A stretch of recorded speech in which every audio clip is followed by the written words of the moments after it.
Hello, everyone. I am Storyteller. Thank you for visiting this peaceful place. I know you are looking for something soothing to help you fall asleep, and I am here to accompany you. If you enjoy, please give me a like and subscribe, and let me know where you are from. Thank you. Dig deep. Other than a faint glow coming from one of the back rooms, the town's charity shop was in darkness, its front door firmly closed. Although it had opened in 1985, the building had been used commercially since the 1800s, when it had variously been a pharmacy, a bank, and a tavern. The shop was close to the river in Marpleton, a pleasant English market town which had once been home to a nearby priory. In ancient times, monks had wandered back and forth to sell their wares at a market which still existed in diminished form across the road.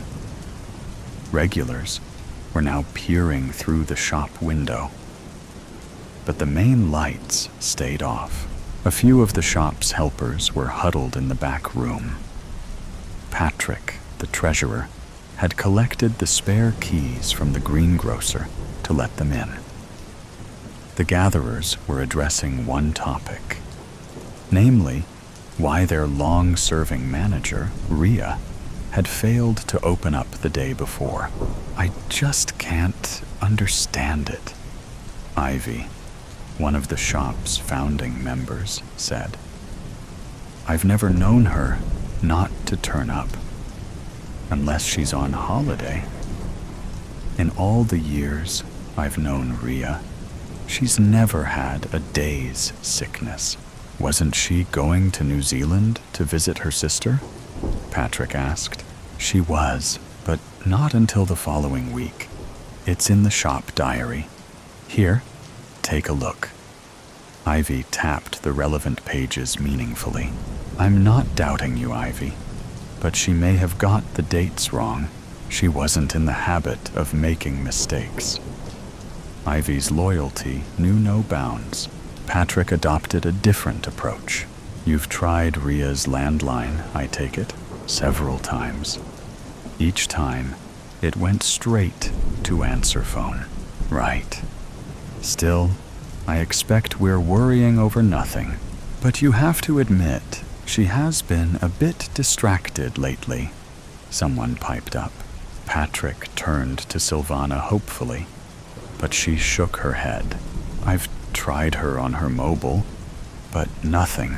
Silvana was a refugee who had joined the shop 2 years earlier.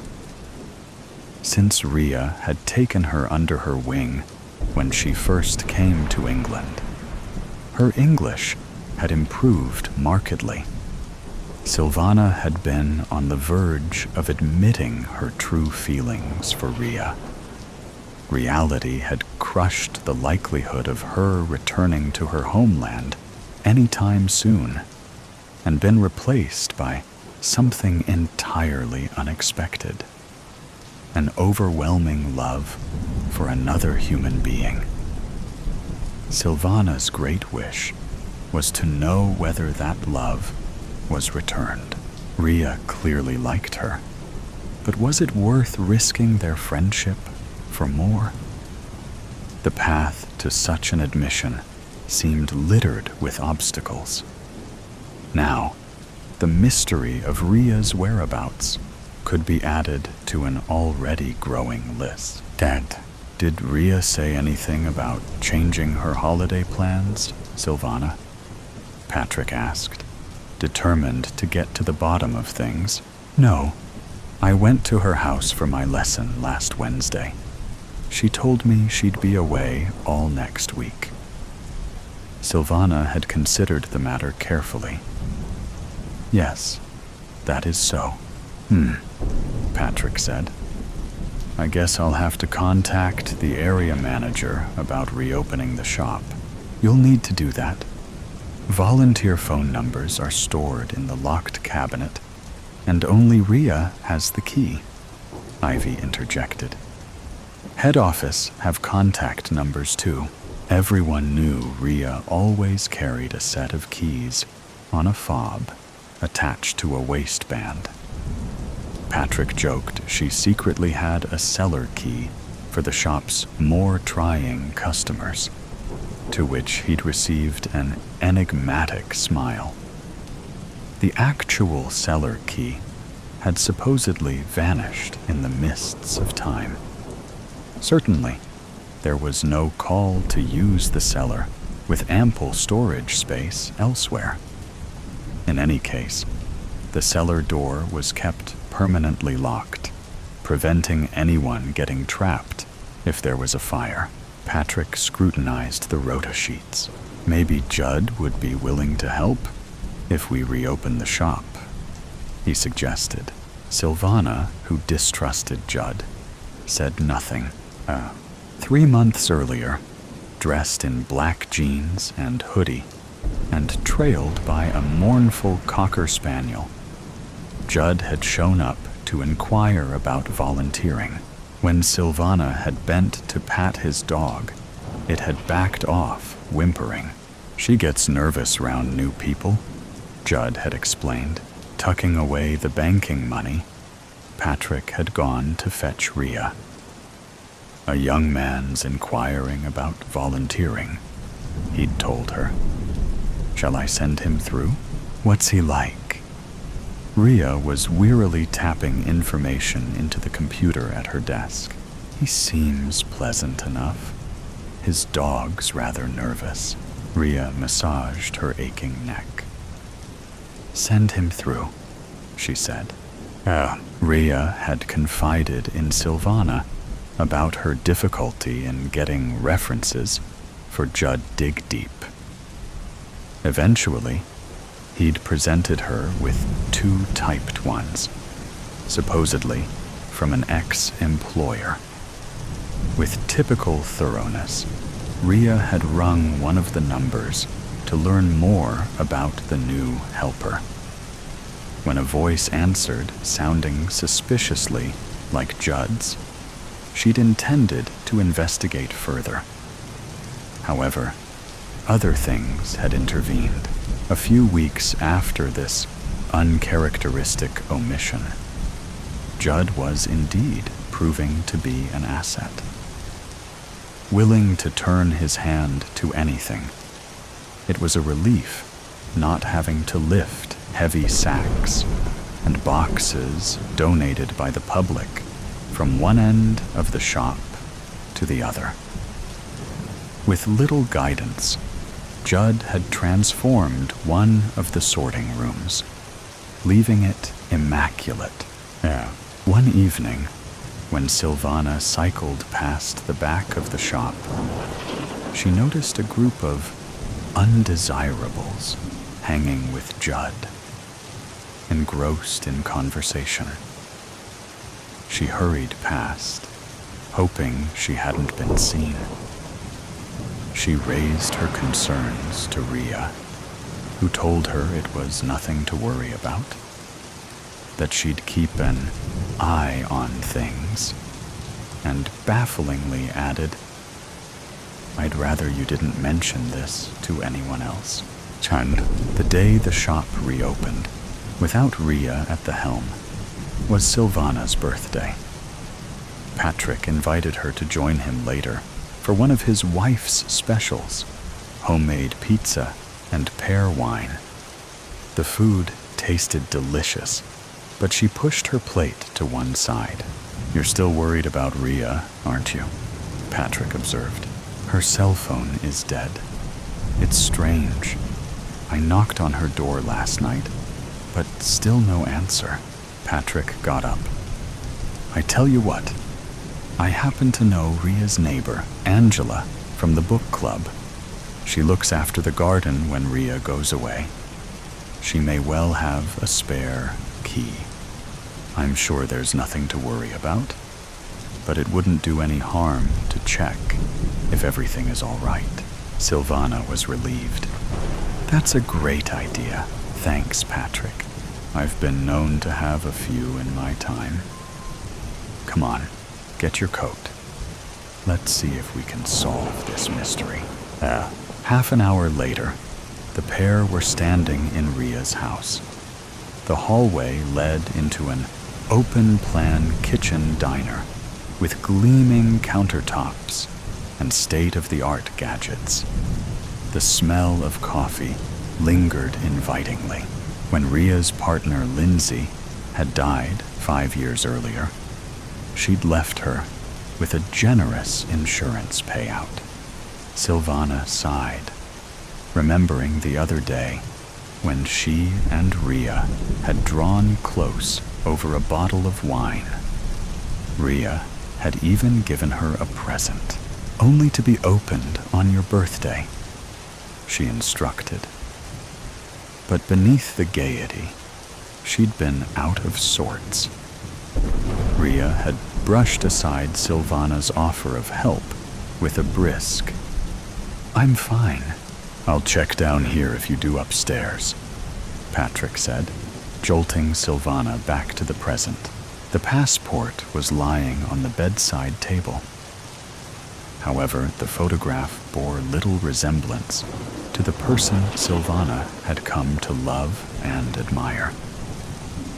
Having spent time working for a private detective agency when she was younger, instinct overrode caution, and she began a meticulous search for clues. Predictably, Ria's shop keys were lying on the bedside table.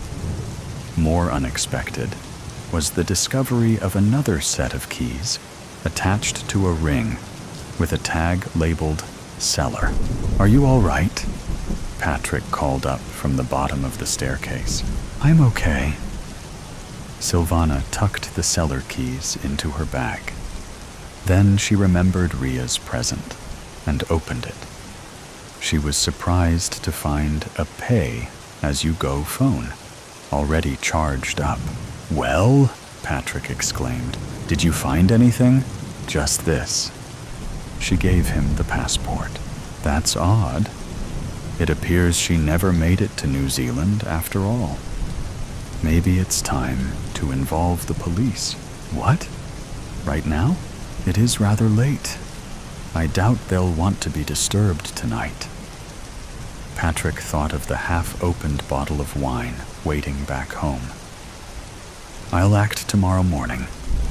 Shall I walk you back?" "No need. I can take care of myself," Silvana said firmly.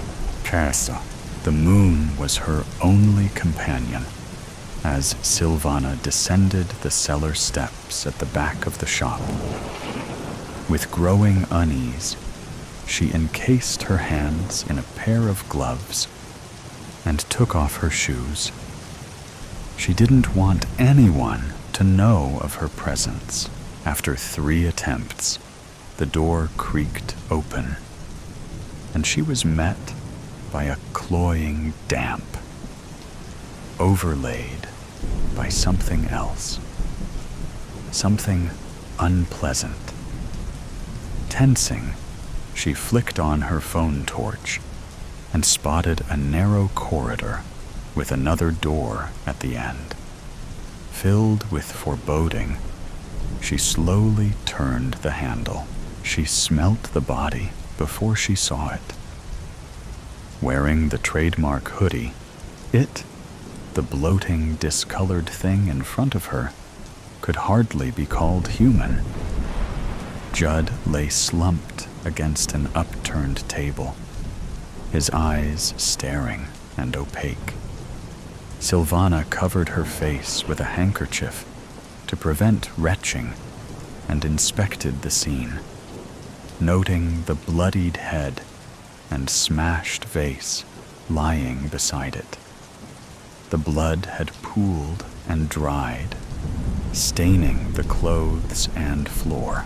She was no expert, but if the rotting undertones were anything to go by, death had probably occurred a few days earlier. Even then, horror was blunted by relief. So long as it wasn't Rhea, she had the strength for anything. But where was Rhea? Adjusting to the dimness, Sylvana tried to make sense of her surroundings. Some crudely constructed shelves, filled with storage tubs and packets, lay stacked against one of the walls. The place was obviously some kind of drugs den. Could Judd's death have been the result of a disagreement with other gang members? Sylvana's stomach lurched. What if they turned up and found her? She'd only just locked the cellar door and picked up her shoes when she heard voices on the driveway. Somehow, she managed to scramble behind one of the bins underneath the fire escape. Hardly daring to breathe, she waited until the scuffling feet passed, and the gang disappeared down the cellar steps. Then, she bolted into the night as fast as her trembling legs would carry her. She would decide what to do when she got home.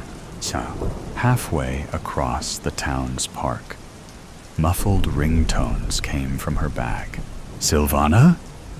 The voice was clear as day at the other end of the line. "Rhea, is it really you? Thank God. Are you all right? Where are you calling from? Talk to me. If I tell you, you must keep it to yourself," Rhea said urgently. "Of course. By the way, I have your keys." "The shop keys? The cellar keys? Long story. I have just been down there. I found him. Judd. Dead. It was horrible." Sylvana began to laugh hysterically as the shock kicked in. "You went into the cellar?" Rhea repeated. "Why? I needed to know if you were all right. I was so afraid. I was going to find you, not him. When I saw your passport, I knew you couldn't have gone abroad, that something must have happened. I didn't get the chance. What happened? I will tell you, but not now. Not on the phone. Patrick is planning to go to the police tomorrow about your passport," Rhea asked. "Did you touch anything when you went into the cellar? Did you touch him?" "No." Sylvana's teeth were chattering from shock. "It's cold outside.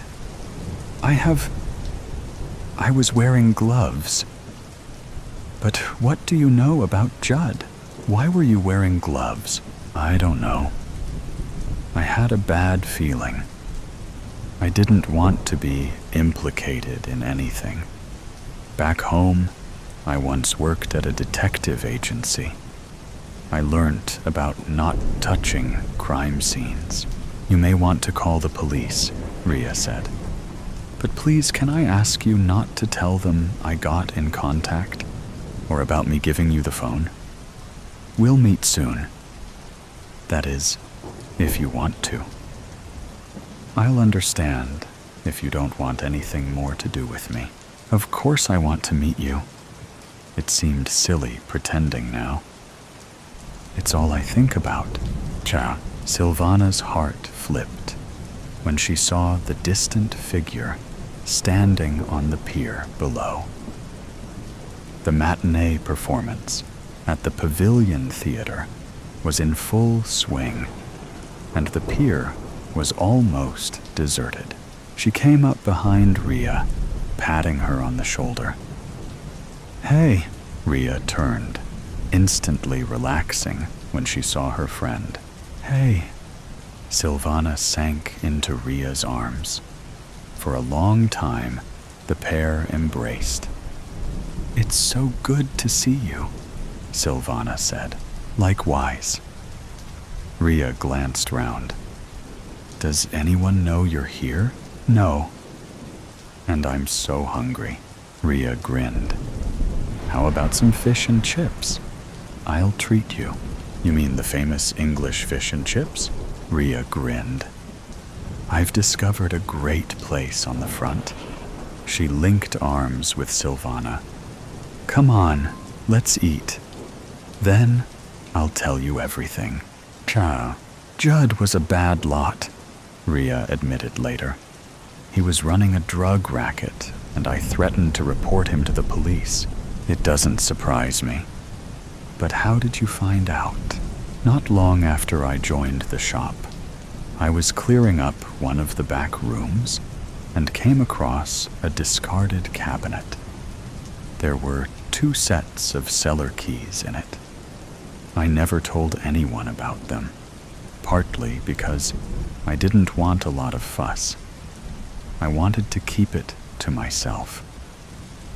Unfortunately, Judd caught me coming up the stairs one evening and demanded to store his things there. I didn't like the way he spoke to me. When I refused, he threatened to torture his dog in front of me. He implied if I didn't comply, I'd be next. His eyes were so cold. For the second time in my life, I felt real fear. There would be time enough to ask about the first time, Silvana thought, clasping Rhea's hand. I'm afraid there's more, Rhea said dully. You probably won't want anything to do with me when you hear the rest. Silvana clutched Rhea's hand more tightly. She'd come too far to be brushed aside. Why don't you let me be the judge of that? She said firmly. Whatever it is, we'll bear it together. You see, I love you. I need you to know that. You do? For a moment, Rhea's face shone. That's a relief, she said, laughing. I thought it was just me. Did you? Silvana laughed too.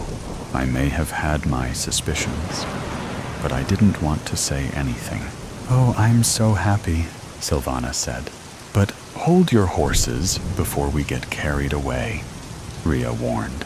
Hold my horses? An English expression. It means don't count your chickens. Count my chickens? Silvana, my love, let me finish my story before you say anything. Okay, sorry. Silvana nibbled a stray chip. Rhea was smiling in spite of everything. In the end, I couldn't stand being held to ransom by a bully like Judd.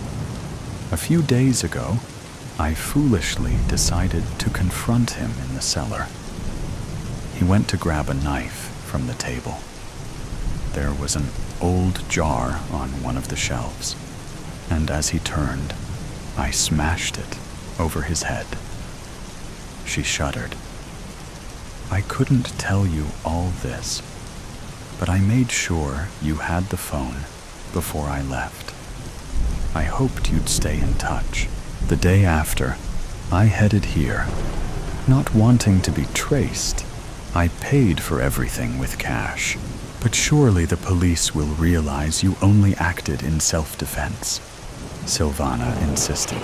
Perhaps I should have gone to them straight away, but I couldn't face it. Rhea's hesitation was palpable, especially considering what? In spite of the warmth between them, Silvana felt a sudden chill, like someone walking over a grave. What aren't you telling me? Rhea's voice broke. I'm terminally ill. At best, I only have months to live. At worst, it will be weeks. I have all the medication I need. I just want to spend my last days in a place with happy memories. I can't believe it. But Silvana knew Rhea was speaking the truth. She tried to disguise her anguish. How long have you known? She whispered. I only found out for certain the day before Judd threatened me in the cellar. Maybe I wasn't thinking straight. I should have told the police everything long before, but by then, I was in too deep. I'm going to stay with you. Silvana had never been more certain of anything. Ria shook her head.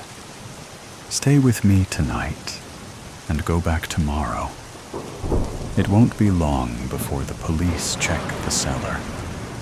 It will look odd if you're not there. I have every faith in your survival skills. Look how far you've come. In the meantime, there's something I want you to have. What is it? Ria handed Silvana 2 envelopes. Inside one is a plan of the cellar. After years of searching, I think I may have finally uncovered the sealed entrance to a tunnel leading to the old priory. My father was a historian and suspected there might be one near the shop. The other is a copy of my will.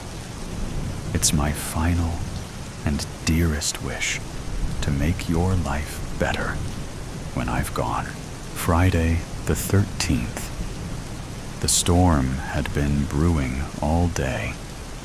An ominous black sky that only got darker as the hours passed. Perfect for a Friday the 13th, especially one in October. Flynn and I had been working all day at Rewind Rentals, the shop busy with locals picking up horror films to fuel their spooky movie marathons. Upstairs, at the Rewind Theater, we'd been showing a lineup of old-school classics. Freddy Krueger, Halloween, even The Company of Wolves for the hardcore fans. I was setting up the projector in the small, cozy theater room. A bowl of popcorn resting against my hip. The audience, mostly townies who liked the idea of watching horror movies in the vintage ambiance of the theater, settled into their worn velvet chairs with drinks, candy, and buttery popcorn.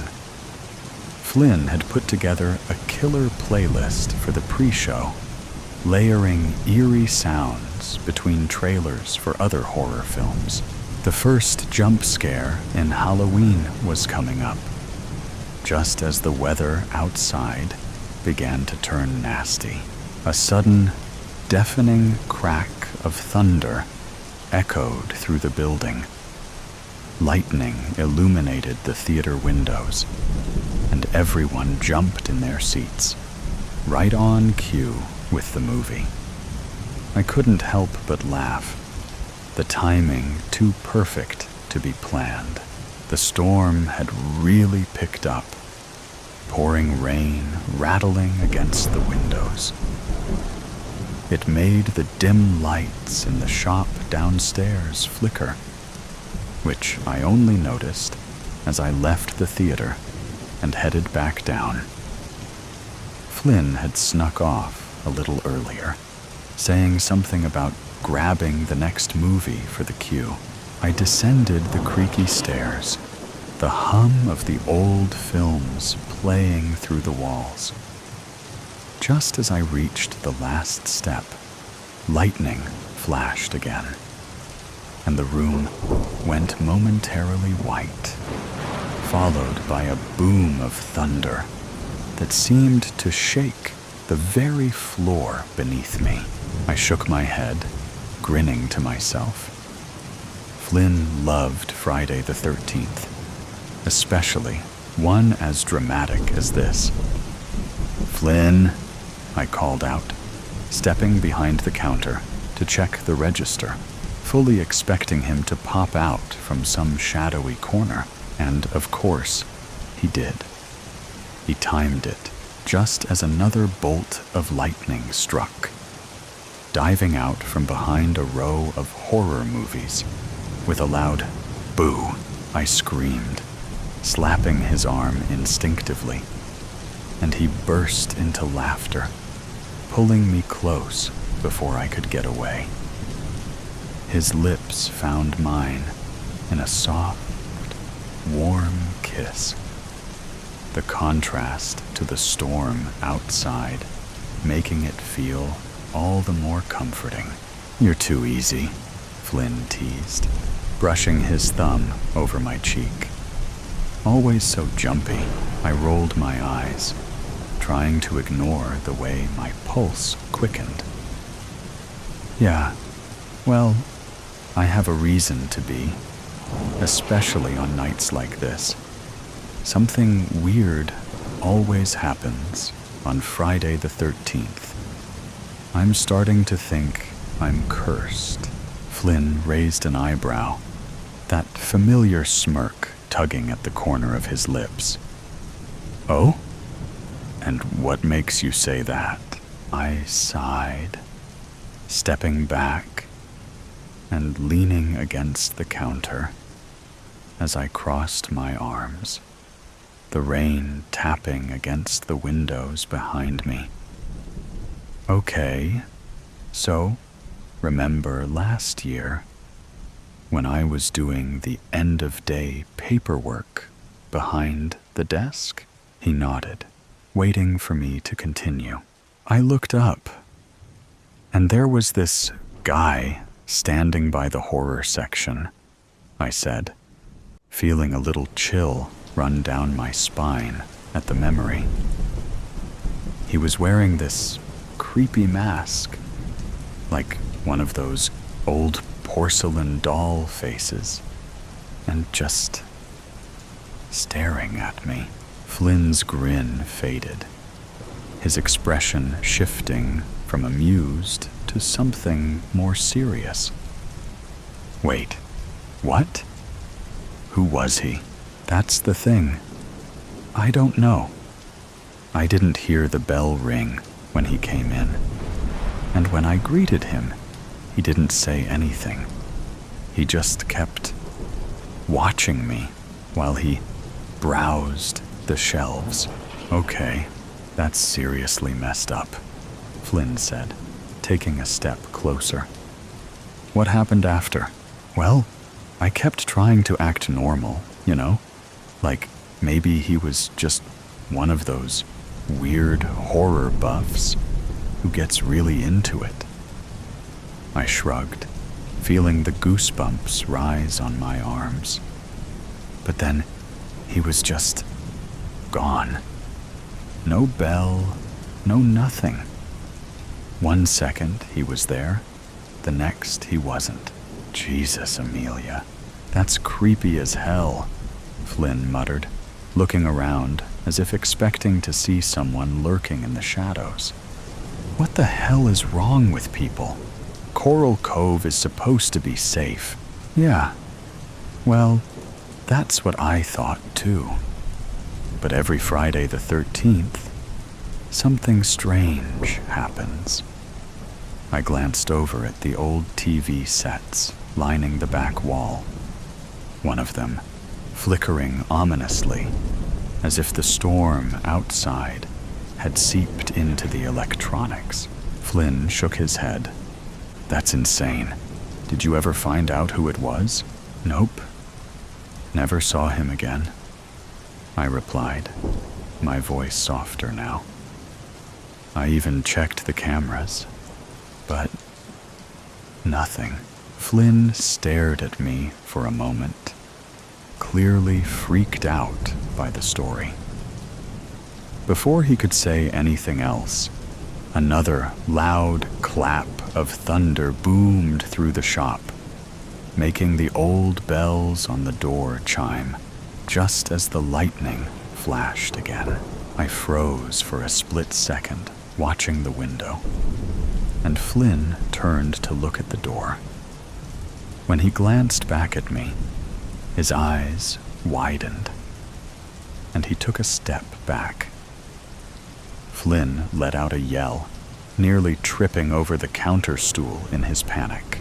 I couldn't help it. I burst into laughter. I had slipped on the same creepy mask from the back room The one we kept for Halloween decorations. You should have seen your face, I howled, tears of laughter streaming down my cheeks as I pulled the mask off. Priceless! Flynn clutched his chest, breathing heavily, before shaking his head at me. You're a menace, he said, stepping forward and wrapping his arms around me. And I don't know why I put up with you, I grinned, tilting my head up to meet his gaze. Because you love me, I teased. He rolled his eyes, but leaned down to kiss me again. The storm outside, a distant rumble, compared to the warmth between us. Yeah, I do, he murmured, pulling me closer. The rain kept falling. The thunder rolled. And in that small, cozy corner of Coral Cove, surrounded by dusty VHS tapes and flickering lights, we felt untouchable. No matter how cursed the night might be. Way, terminal, dread, 1. The announcement. The loudspeakers crackled to life, sending a sharp hiss of static through the cavernous, dimly lit terminal. The noise was jarring, a sudden intrusion in the uneasy silence that had settled over the travelers, who were slumped in their seats, fatigue etched deeply into their faces. The endless delays had worn them down, and now they were too exhausted to glance up. The air was thick with the stale scent of burnt coffee and damp, worn-out carpets. A suffocating blend that only added to the growing sense of unease. Then, the announcement came, each word clear, yet eerily mechanical, carrying a disquieting undertone. Attention, all passengers. Due to some unforeseen circumstances, all flights are cancelled indefinitely. Please remain in the terminal. Do not leave the airport. We apologize for the inconvenience. The voice was devoid of emotion, a cold, detached command that sent a ripple of unease through the crowd. Murmurs of frustration, tinged with fear, spread among the passengers, their voices rising and falling like the tide. Overhead, the departure boards flickered, the once orderly rows of destinations and times now spiraling into chaos as every flight switched from delayed to canceled.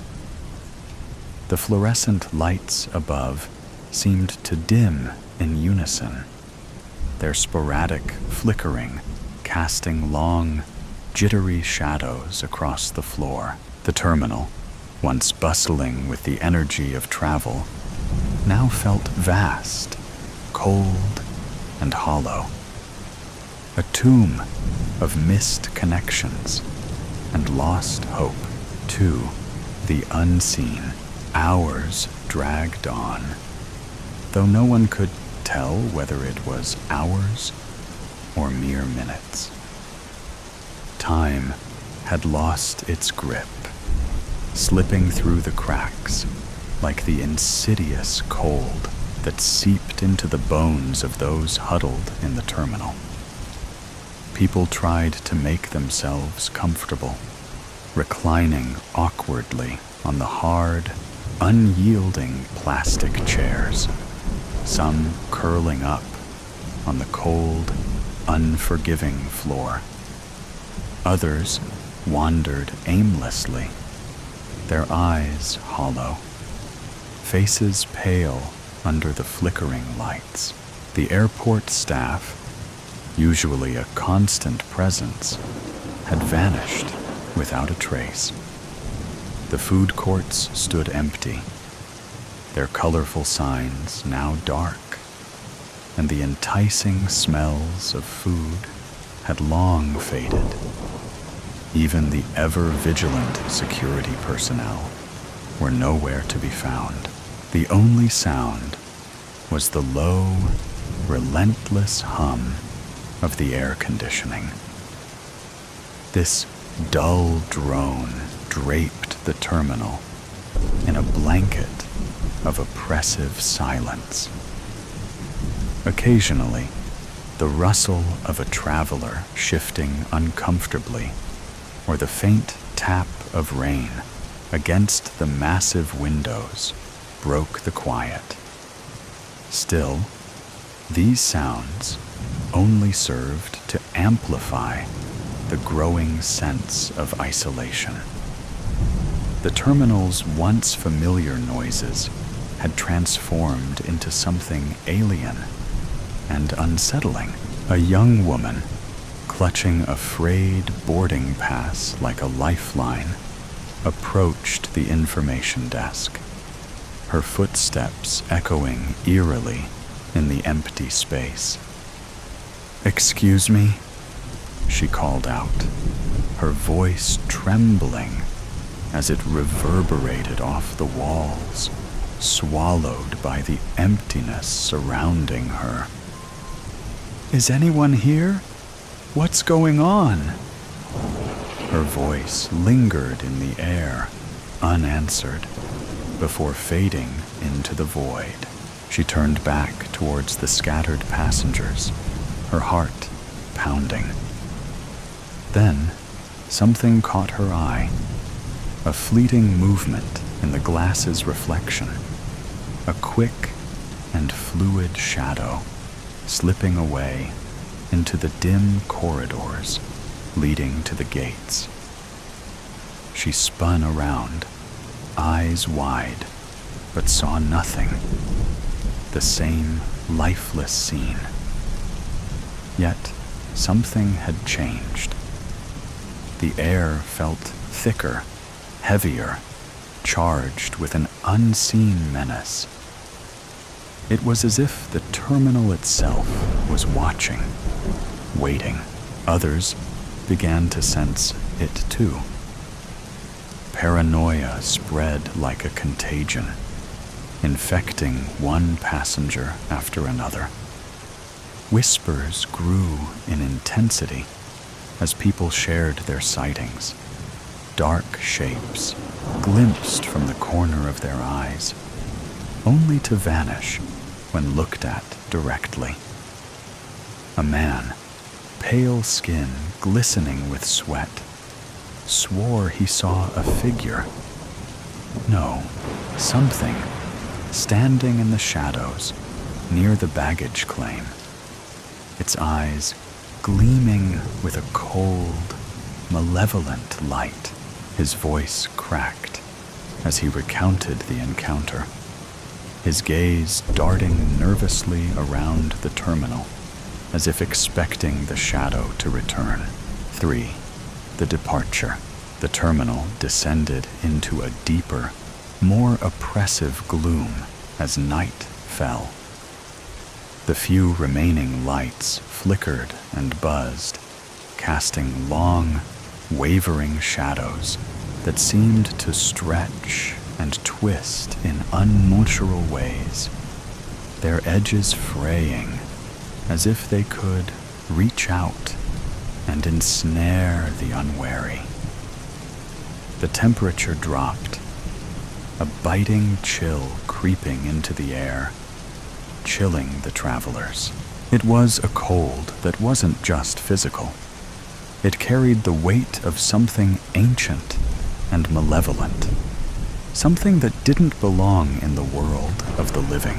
A family huddled together near a gate, the mother clutching her children tightly, her eyes wide and wild as they darted around the room. watching the shadows with growing terror. A businessman, his suit now wrinkled and his tie askew, paced frantically near the exit doors, tugging at his tie as if it were strangling him. Others remained rooted to their seats, too afraid to move, their eyes heavy with exhaustion, yet wide open with fear. Sleep was not an option. The darkness held many unknowns and unseen threats. Then, a sound came from deep within the terminal. A low, rhythmic thudding. Distant at first, but growing steadily louder. It was the sound of heavy, deliberate footsteps echoing through the deserted halls. But these weren't the footsteps of a person. They were too slow, too heavy, and each step seemed to reverberate with a dull finality, like the tolling of a death knell. Panic erupted. People screamed, bolting in all directions, their frantic movements chaotic and disoriented, as they searched desperately for an escape. But the exits were sealed, the heavy glass doors locked tight, the windows impossibly thick, distorting the view outside into a surreal, shifting landscape that offered no hope of escape. The shadows were no longer content to linger at the edges. They moved with purpose now, fluid and sentient, slithering along the walls, creeping beneath doors, stretching across the floor like dark tendrils seeking out the terrified passengers. One by one, the travelers were claimed. The shadows reached out, ensnaring them and pulling them into the darkness. Their screams echoed briefly, only to be abruptly cut off as the shadows engulfed them and dragged them into the abyss. Those who tried to hide found no sanctuary. The shadows seeped into every crack and crevice, relentless in their pursuit. The terminal became a hunting ground, the shadows of the predators and the passengers their prey. For the truth, the terminal was silent once more, save for the occasional crackle of the intercom and the distant, echoing thuds that marked the end of yet another life. The air was thick with the lingering scent of fear and despair, a miasma that clung to the walls, the floor, and the air itself. Then, as if in response to the bloodshed, the final announcement came, its tone eerily calm, almost soothing. This is a final boarding call for Flight 66. Passengers, please proceed to Gate D for immediate departure. A small group remained, huddled together, their bodies trembling with exhaustion and terror.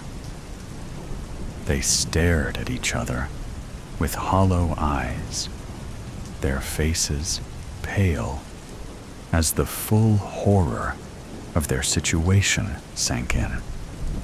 The gate mentioned in the announcement was at the far end of the terminal, a place none had dared approach. It had always been shrouded in mystery, blocked off by barriers that hinted at endless construction, yet no progress was ever seen. Now, The barriers were gone, revealing a long, dimly lit corridor that led to a single gate. The gate loomed ominously at the end of the corridor, its door slightly ajar. A harsh, unnatural light spilled out from within, bathing the area in an eerie glow. The light was too bright, too white, too wrong. It wasn't the light of salvation or escape.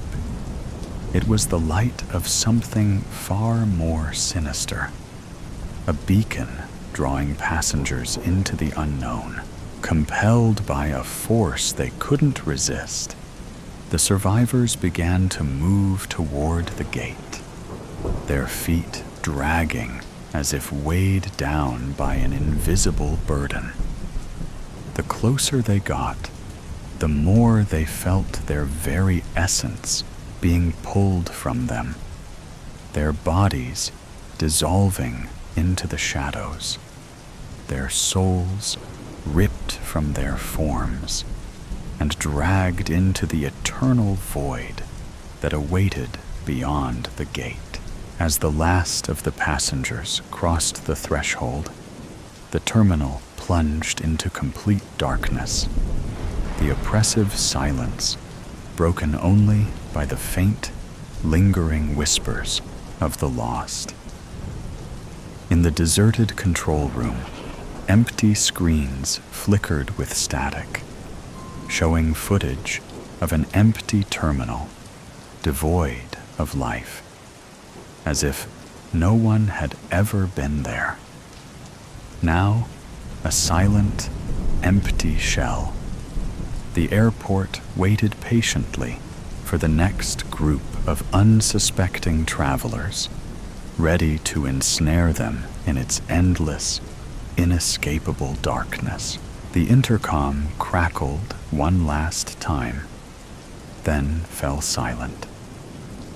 Outside, the world continued, blissfully unaware of the horrors within the terminal. Inside, the shadows waited, patient and hungry, knowing that sooner or later, more victims would arrive, forever lost in the terminal's eternal "You're My Rock." The bride and groom danced their first dance together, the room dark, the spotlight on them. Imogen Carlson tried and failed to grit her teeth. God, nothing was simple these days. Not even the simple acts of jealousy and resentment. How cruel this dance was to parade their beautiful normalcy for everyone to see. She glared. Her mother leaned over, but not too close. Gosh, no. And whispered into her ear, "Do try to smile, dear. You're positively green with envy. It is your cousin's wedding, after all. Couldn't you try to look happy for her? And do something about those straps, will you, dear? They're, slipping." She winced. Pun intended? But Imogen did as her mother requested. She was already on the fringes of society since her accident. She ought not to exacerbate things. Imogen sat upright straighter and forced a smile onto the thing the mirror insisted was her face. She then dug out the dress straps, which had started to dig into both shoulders. The married couple, hands clasped, faces inches apart, spun across the floor in sync. Now and then, they snuck a kiss, much to the delight of the onlookers, who cheered and whistled. The muscles beneath Imogen's eyes twitched. All she wanted was to stay at home and hide away in her room, behind the safety of closed curtains. Yes, lock herself away and await any news from the doctors and scientists. Of course, there was the possibility that they might never understand her issue or find a cure. Mum and Dad had said she couldn't isolate herself like a leper if that were the case. When she retorted that she was a leper, they'd only looked at her with wounded puppy dog eyes, and here they were, watching a couple do everyday things like touching and kissing. She'd never experience these things again unless she were okay with screams in response. The song wound to an end, and the crowd roared and applauded.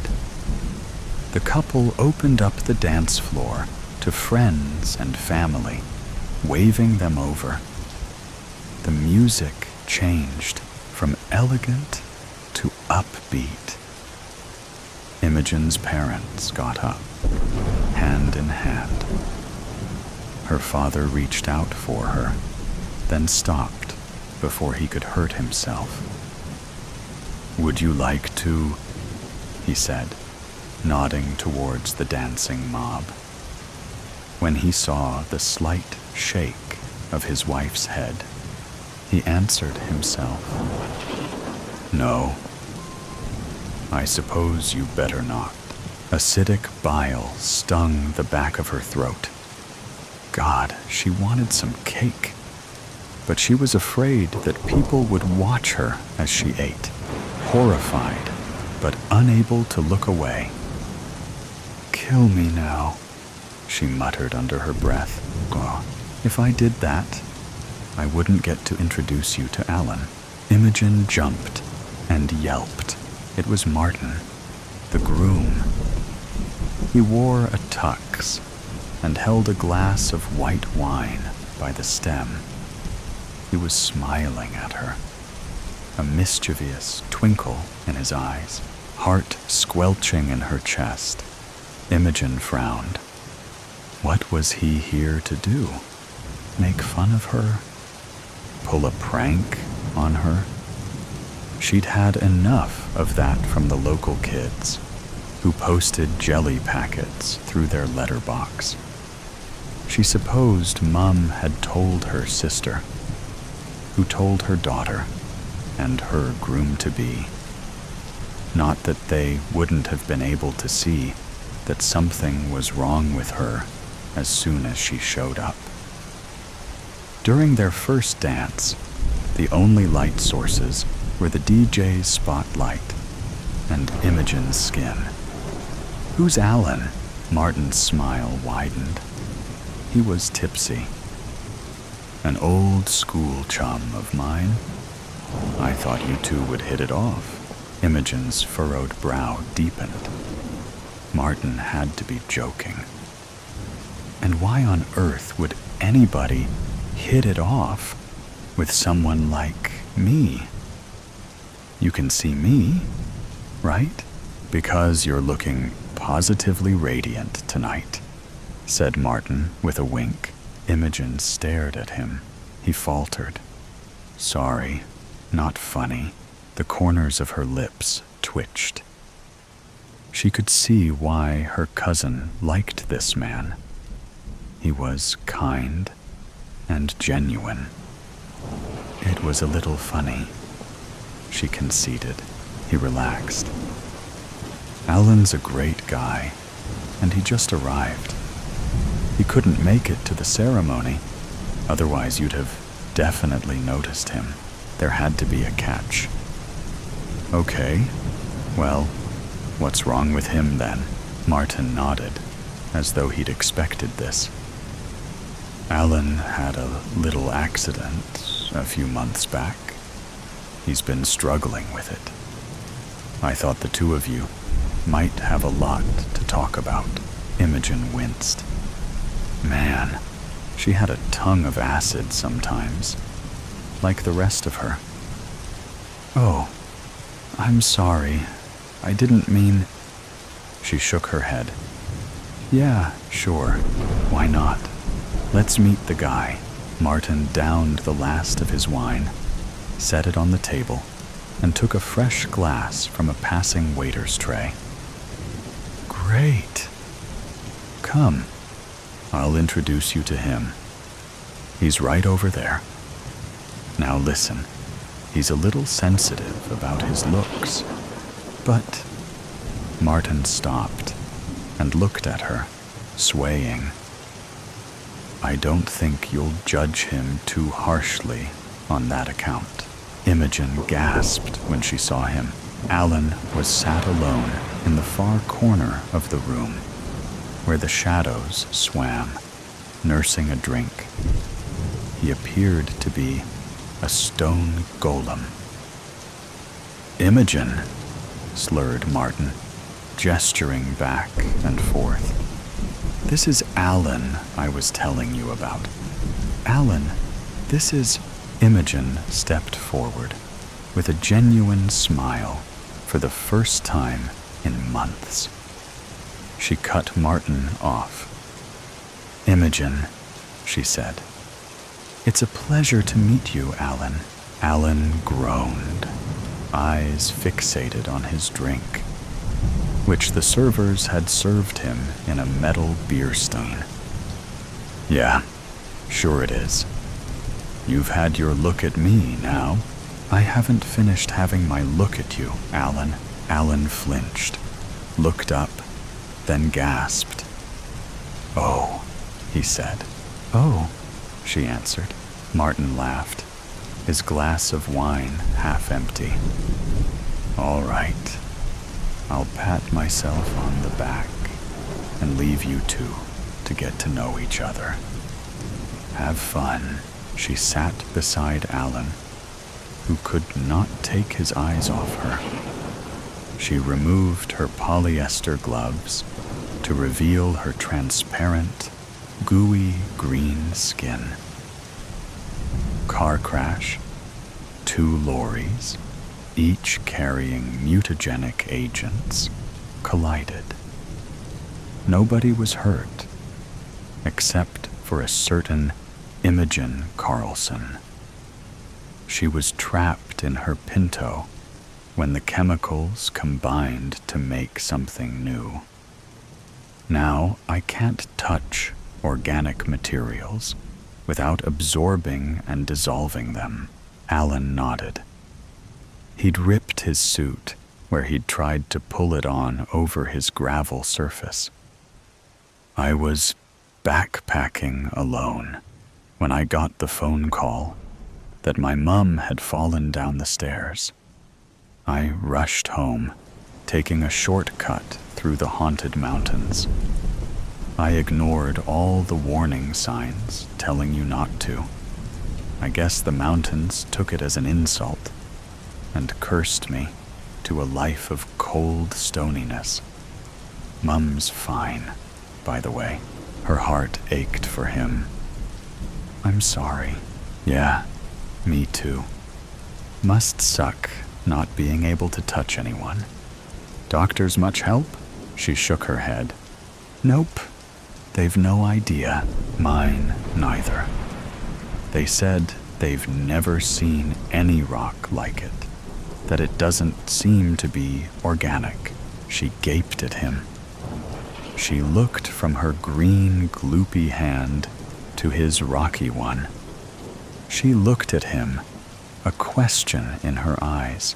Alan took a minute to register the importance of what he'd said, eyes widening.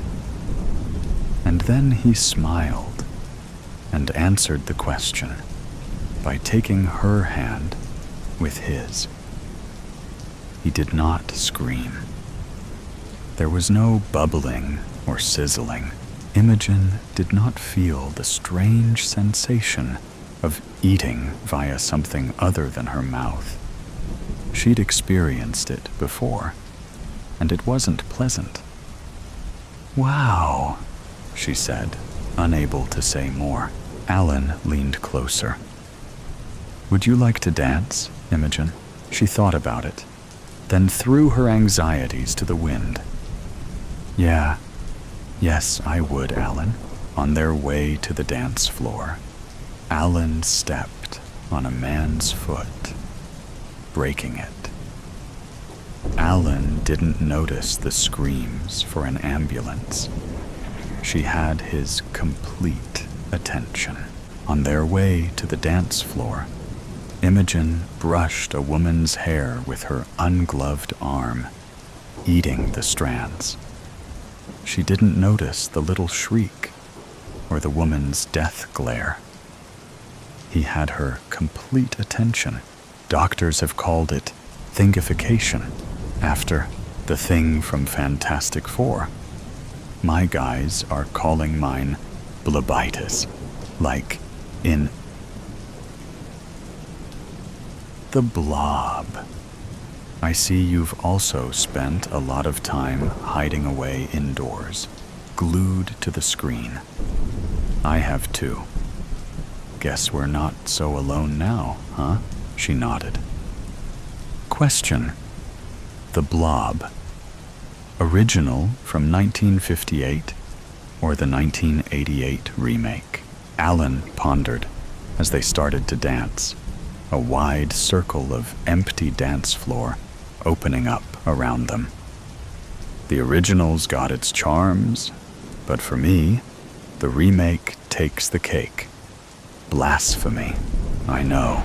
Imogen couldn't help but smile. Those were her thoughts exactly.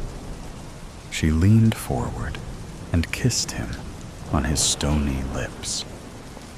When I first saw you, my legs turned to jelly.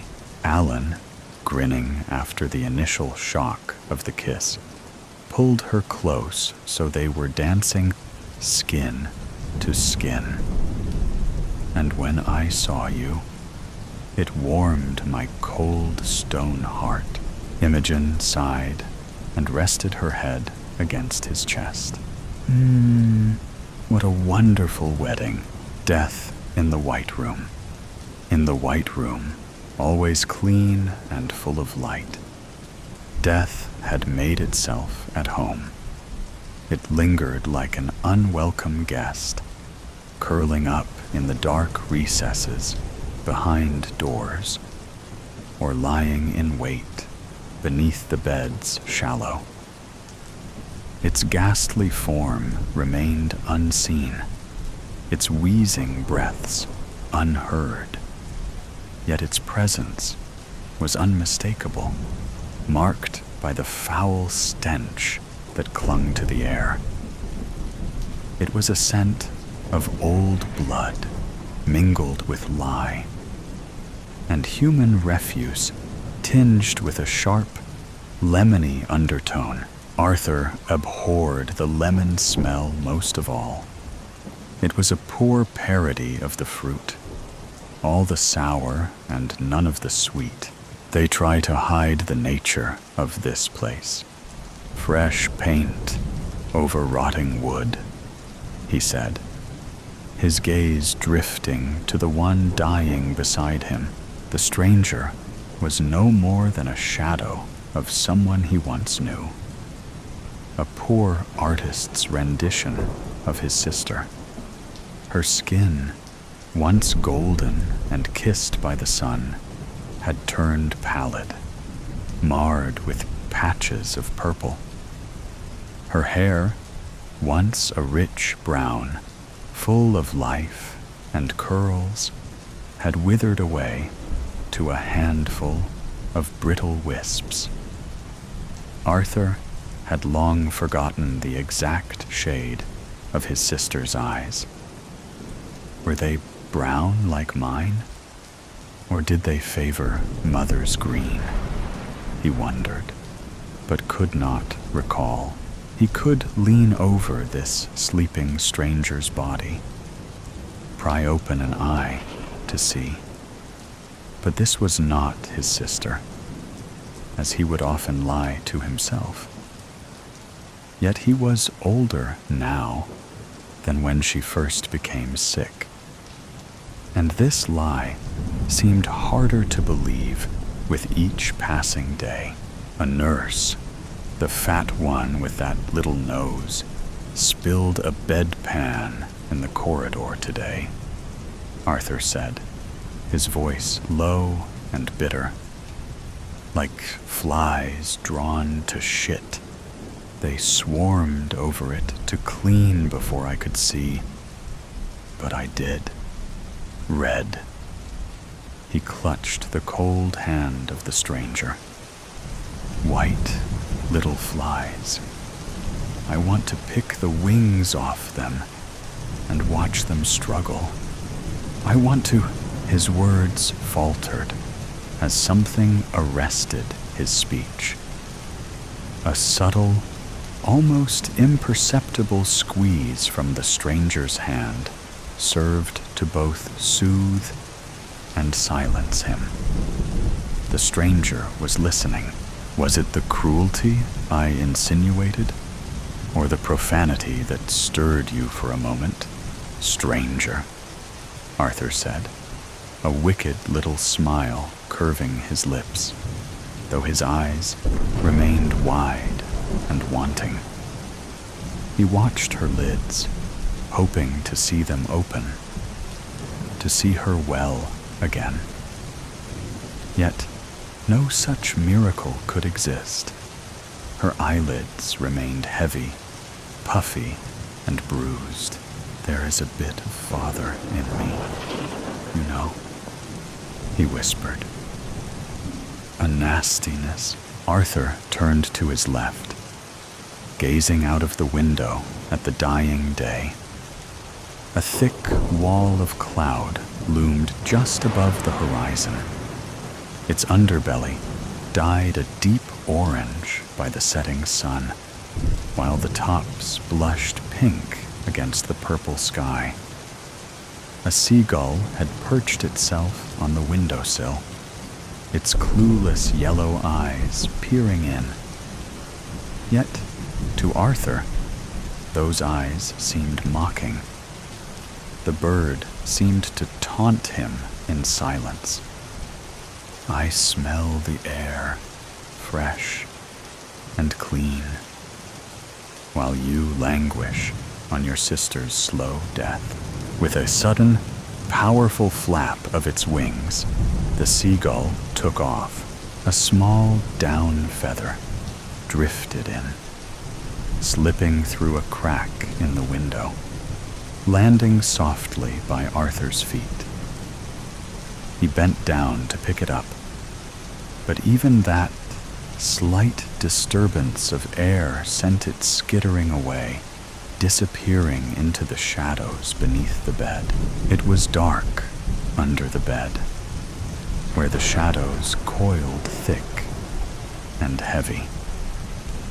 Death slumbered there, a patient snake nestled in the tall grass, awaiting an unsuspecting foot to wander too close.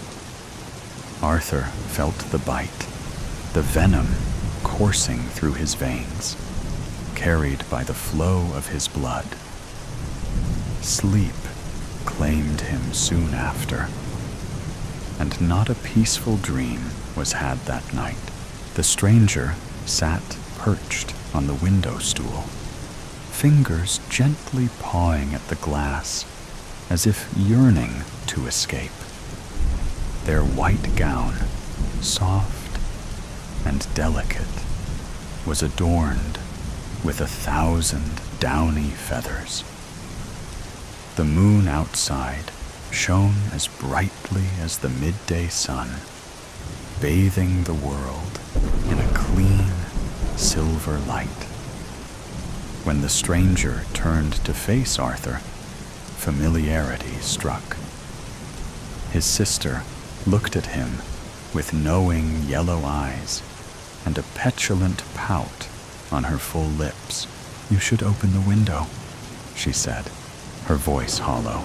Arthur cleared his throat, his voice strained. Your feathers are too small. They won't catch the wind. You would fall, like a chick too eager to leave the nest. She offered a wan, knowing smile. These aren't my wings, silly. My wings are there, she said, gesturing towards the darkness beneath the bed. Tucked away in the shadow, you try so hard to ignore. Despite the smell I know your nose catches, would you abandon me? Ride the clouds with death and mocking seabirds, while I remain tethered to the earth with Father. Bang, bang, the sound tore through the night, rattling the very bones of the world. The moon fled, hiding behind a curtain of dark clouds. The door at the far end of the room shuddered on its rusted hinges, each violent shake loosening it further. The wood was aged and sodden, swollen with damp that wept from the splintered cracks, leaking a slow, miserable drip. Bang! Again, the assault resumed. A fist of stone, a voice of thunder on the other side.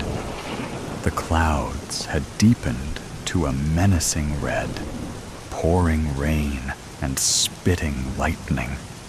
Thunder rumbled across the land, shaking the earth and rattling the windows in their frames. I cannot be your shelter any longer, she whispered, her voice frail and sickly. I will breathe my last, and the storm will hunt you down. The rain, relentless as it has been to me through the years, will hammer at you with the same fury. See the shadow, and together we shall fly. I am afraid, Arthur said. The stranger took Arthur's hand in hers as he drew near. This is what a sister's hand is for, she said softly. To hold and be free of fear. It was day, a bright blue day, with a sky unmarred by clouds, white or gray.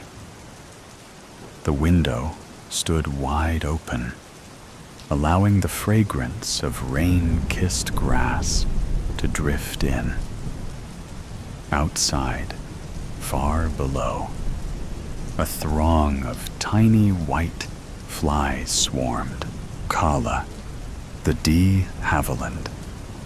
Twin Otter charter plane shuddered through gray clouds as its mouthy pilot wrestled with the controls, navigating toward the barely visible landing strip ahead. Like the plane's humming engines, the bearded Inuit's mouth hadn't stopped buzzing since we'd taken off from Iqaluit 3 hours before, and my tolerance for both noises had grown slim. Happily, the end of this ordeal was in sight. The small hamlet Mitimatalik, known as Pond Inlet, which we were rocking and tilting down towards. From this vantage point, and in this dawn-greeting, sleet-spitting weather, the village at the northernmost tip of Baffin Island appeared little more than a shadowy cluster of shacks dwarfed by glaciers in the distance. It looked every bit the town at the end of the world it was, and exactly the kind of place you'd find someone like her. I'm just saying, the pilot continued, having received approval to land. I get it, the dating world's tough, but coming all the way to Mitimatalik for a woman?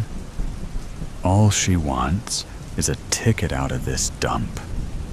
No amount of hot flesh on a cold night is worth being taken for a ride. I forced another smile, though my lips were resistant, watching the landing strip lights glow brighter. Like I said, she's got a wonderful personality, I said, for the 15th time. You don't have to worry. Not everyone's a scammer, spoken like a love-struck fool with more money than sense. The pilot laughed. Well, I hope it goes okay. At least you've got your return flight booked. I'll be back tomorrow, same time. But if you're not here, with or without your girl, I'll be gone. No refunds, I nodded, staring out at the endless expanse of snow that had become visible as dawn broke. Calling it dawn at 10 to noon seemed wrong, but that's what it was this time of year, during Nunavut's polar night, when the sun barely rose above the horizon and daylight, more twilight, didn't last long. A 1 to 2 hour period of faint light that quickly retreated to darkness. It suited me fine, because it suited Kaala, December 5th. The body of 35-year-old Naki Pakta is discovered in Rankin Inlet, Kivalik, having bled out from multiple stab wounds. The nature of the injuries is baffling. The star-shaped structure of the wounds suggests they were inflicted from within. No murder weapon is found. No persons of interest are identified. Naki is found in a remote area outside the town, half buried in a mat of Arctic heather. Kaala wasn't my online girlfriend, or the catfish the pilot suspected. That was a convenient lie. This time tomorrow, he'd either laugh at me or pat me on the back, depending on how things went. Both eventualities were covered. The plane convulsed as we landed, tires skidding briefly before finding their grip. Then we came to a halt at the terminal, a corrugated outhouse set against a dull, hazy backdrop. "Here we are," he said, grinning through his beard. "Good luck with your woman. You'll need it." I thanked him and disembarked with backpack and camera. The biting cold stabbed me, but I didn't flinch.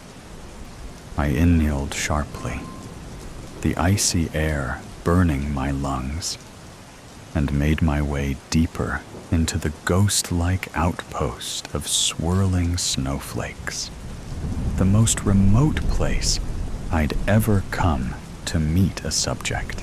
Beyond the airstrip, the snow-covered streets of Mitimatalik were deserted.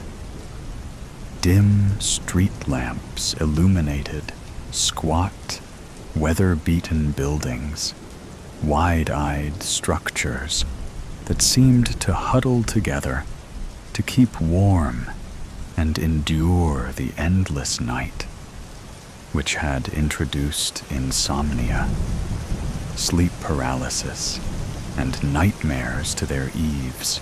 December 10th. Aputi Kanuk, 38, is discovered in his pickup in Whale Cove. The insides of the cab are painted red. Police are baffled. The Inuit sports hundreds of wounds, pinpricks that seem to have punctured the flesh from within. There is nothing untoward in the vehicle, just some strands of heather in the footwell. I passed residences with lights glowing in windows, stores hibernating like frost-covered monuments, and vehicles remade as ice sculptures.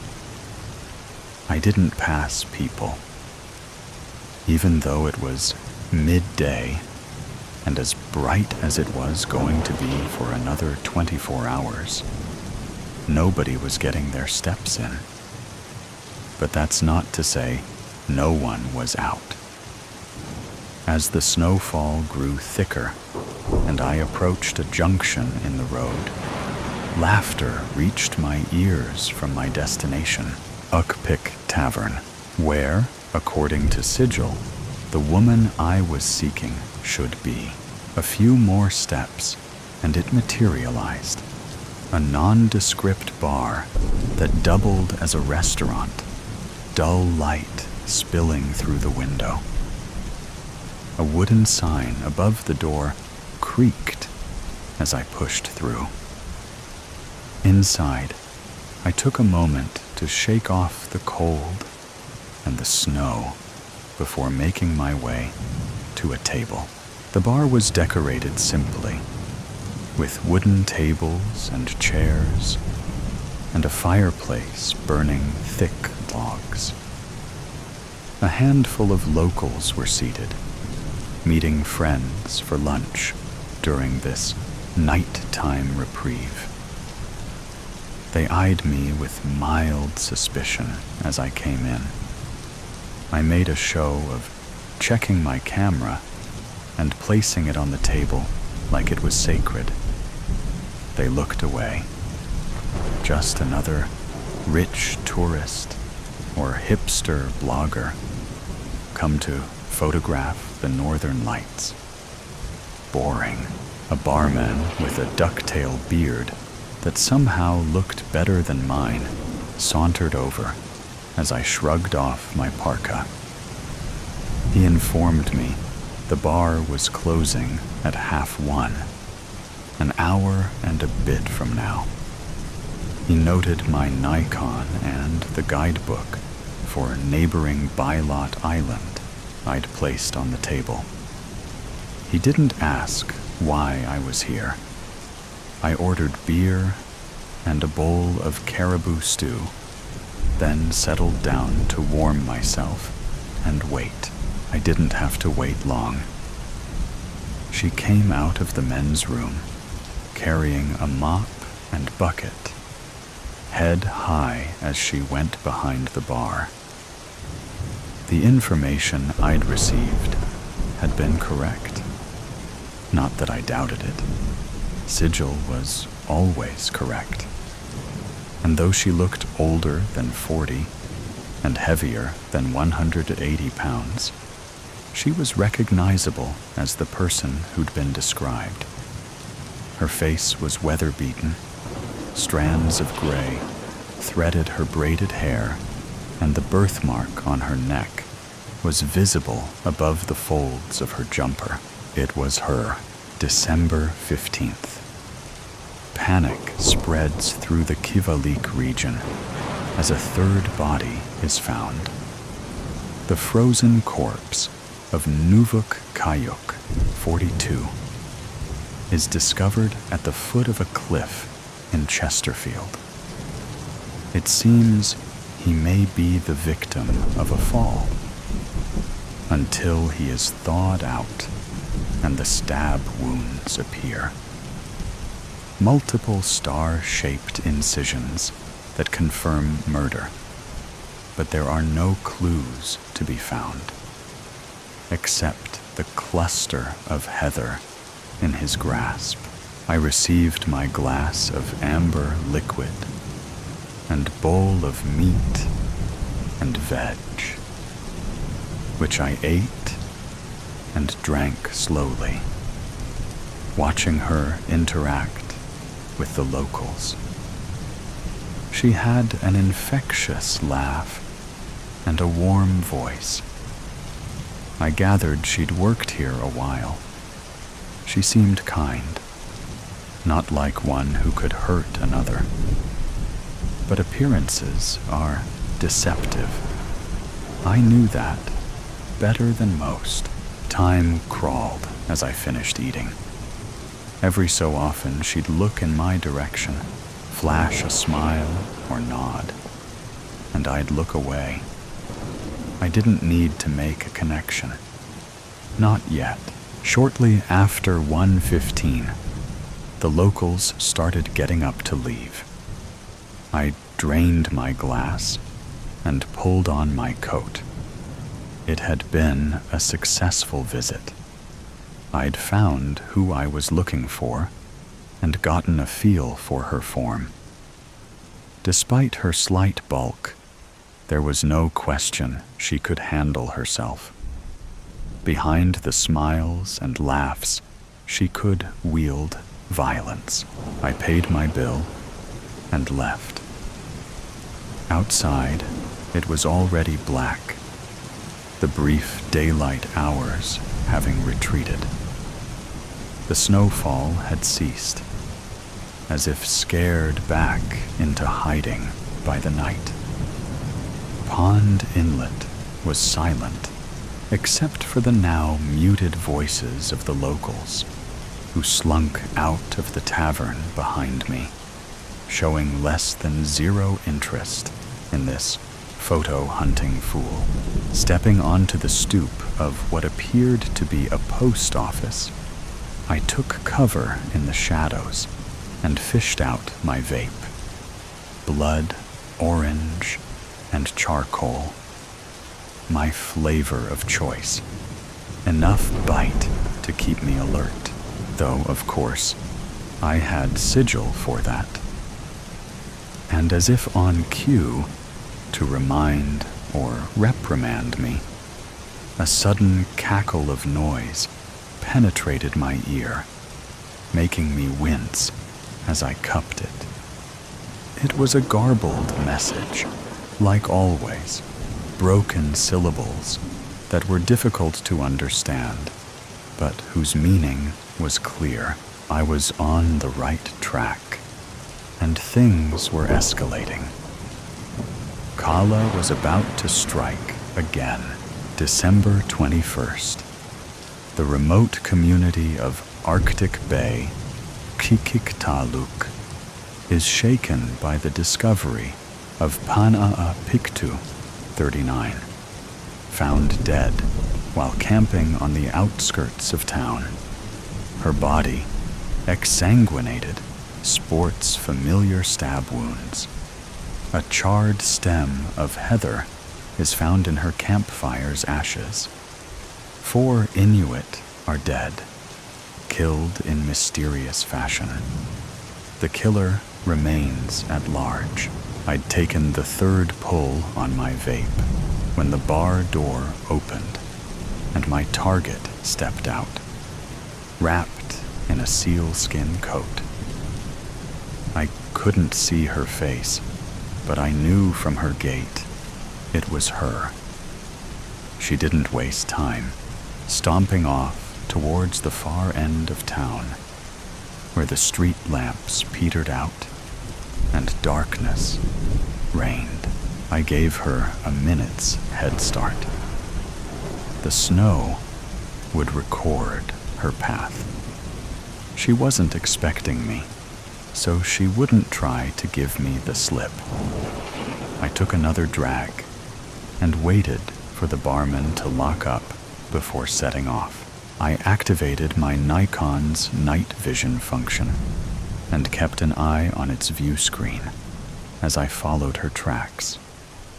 The buildings thinned out as I left town until there was nothing left but rocks and snow. Somewhere ahead was a forest, but I couldn't make it out. What I could make out was a flat, oblong structure surrounded by a chain-link fence. I didn't know what the building was, but the footprints led to it.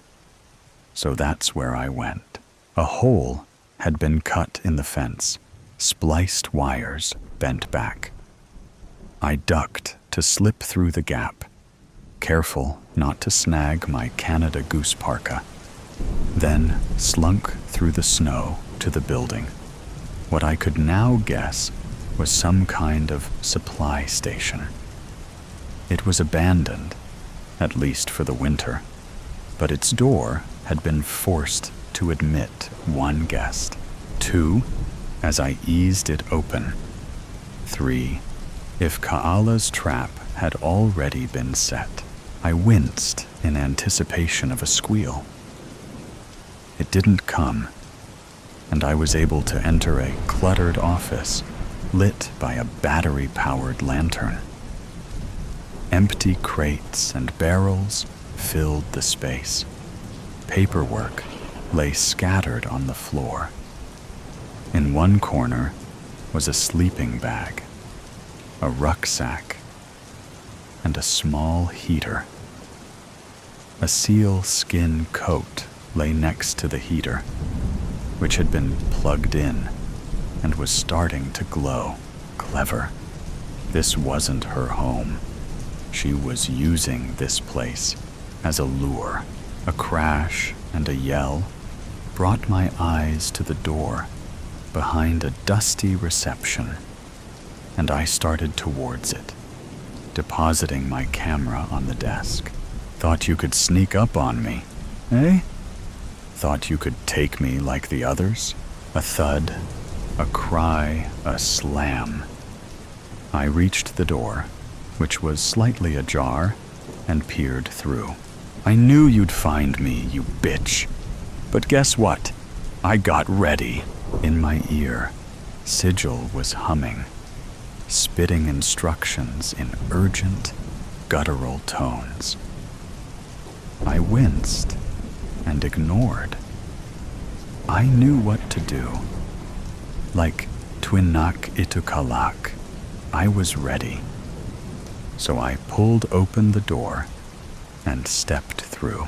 It was a large storage area, illuminated by more lanterns on aluminium shelving units that had been rearranged haphazardly. The shelves, which were presumably used to store produce in normal times, now displayed nothing but flowers.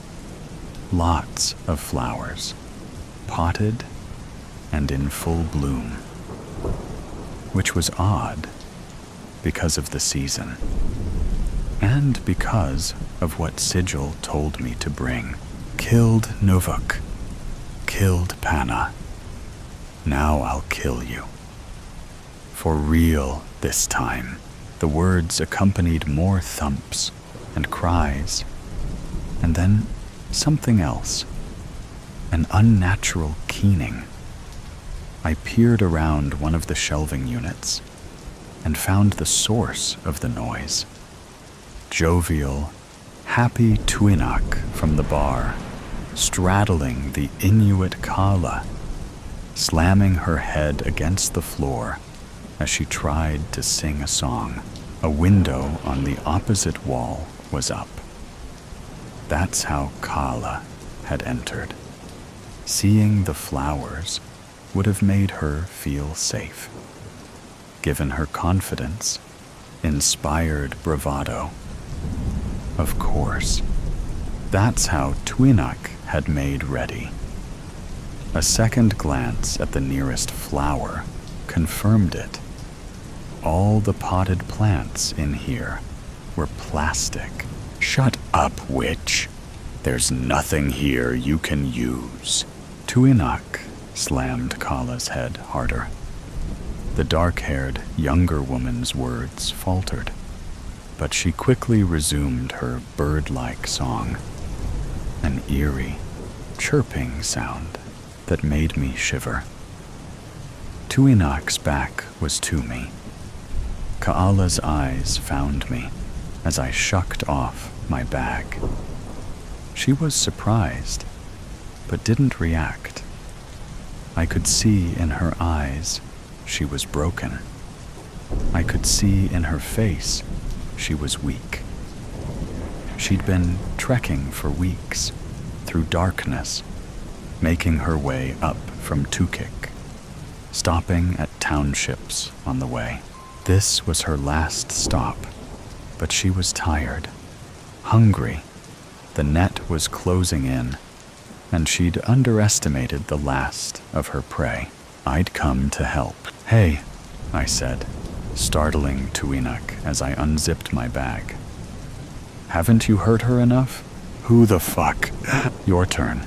I removed a potted plant of Arctic heather, real, not plastic, from my bag and put it on the floor, then kicked it towards the barmaid with my foot. Tuinak's eyes went wide. Kaala's fluttered shut, but her cracked lips continued to warble. "Stop!" Tuinak spat, falling away from the plant.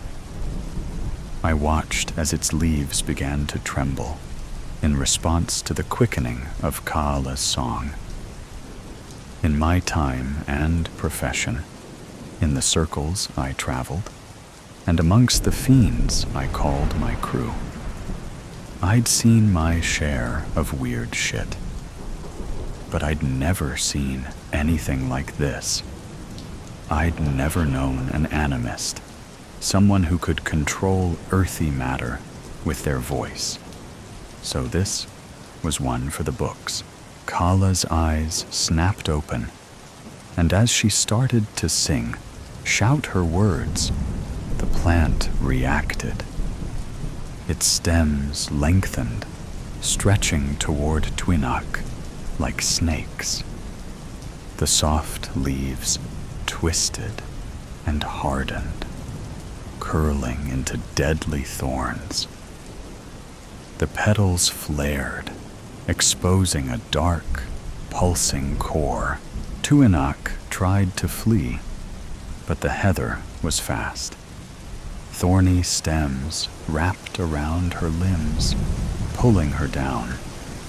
The more she struggled, the tighter they constricted. Kaala sat up and sang louder, and the heather responded. Vines forced their way into Tuinak's mouth, grew down her throat, muffling her screams as they choked her. I watched as she convulsed, thorns punching out through her throat. She squeezed her eyes shut against probing stems, but that was the least of her worries. I couldn't see what was happening inside her clothes, but the pool of blood seeping out from under her back told the tale. I stood there and watched for several minutes, until she stopped moving and Kaala fell silent, her animist hymn at an end. She collapsed in a heap, fully spent. I went to her, sat behind her, eased her close. She didn't object. She didn't fear me. It was always the way. They could trust me. They knew. I wasn't there to harm them or turn them in. It was the aura of Sigil. They knew I was only there to help, as blood-covered stems of heather slid from Tuinak's mouth. Thorns returned to leaves, and petals drooped. I cradled Kaala in my arms. "It's okay," I said, allowing a slug-like tentacle to exit my ear. "My name is Bertram Belasco. I was alerted to your existence when you took your third victim. I run a network dedicated to supporting people like you. Serial killers, for want of a better term. The Mounties haven't pieced things together, but they'll find you. I can get you out. I have a passport for you in my bag, and flights are booked. I can take you to the States. But you have to agree. Do you agree, Kaala Piak? Will you join my network and kill for me?" Sometimes they thought about it, weighed the pros and cons, took time to make sure I was legit. Kaala didn't. She was in no state, and she didn't care. She simply nodded, eyelids flickering. It's all sigil needed. It wriggled its tentacle to her throat, slid out a proboscis, and stabbed her. For a moment, Kaala's eyes widened in shock.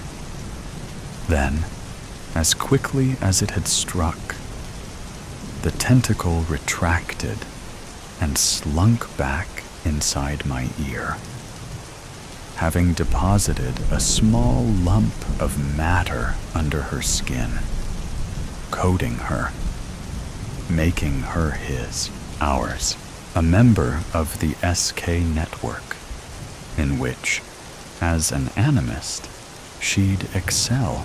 The world was going to become that bit more deadly, and the craving my master had would be fulfilled. November 28th. The peaceful life of Kaala Piak comes to an end when 5 friends visit her guest house in Tukik. Initially friendly, their true intentions emerge when they reveal they've seen a video online. Footage secretly recorded by a hiker showing Kaala performing animism. Desperate to create a viral video, they pressure her to perform and make them famous. She refuses, and the confrontation turns dark. Threatened with violence, Kaala reveals the Eskimo magic she was born with, using a houseplant in self-defense. It starts to strangle Nuvuk. His friends hit her over the head to stop the act. Panicked, thinking her dead, they throw her from a cliff to hide their crime. Kaala awakes mid-fall and sings for help. Arctic Heather, at the base of the cliff, answers the call. Her animism, now tainted, has a taste for revenge, and she has the names of 5 who can satisfy it. Guilty party. 2.5 hours after touching down in Innsbruck and boarding the SUV that waited to greet her, Amelia Carver's overnight expedition came to an end at a squat, crumbling structure in the rugged terrain of Samonatal Valley, from Dublin to Austria to Liechtenstein, from 12 a.m. to 6, from civilization to desolation, and she still didn't know if it was worth it.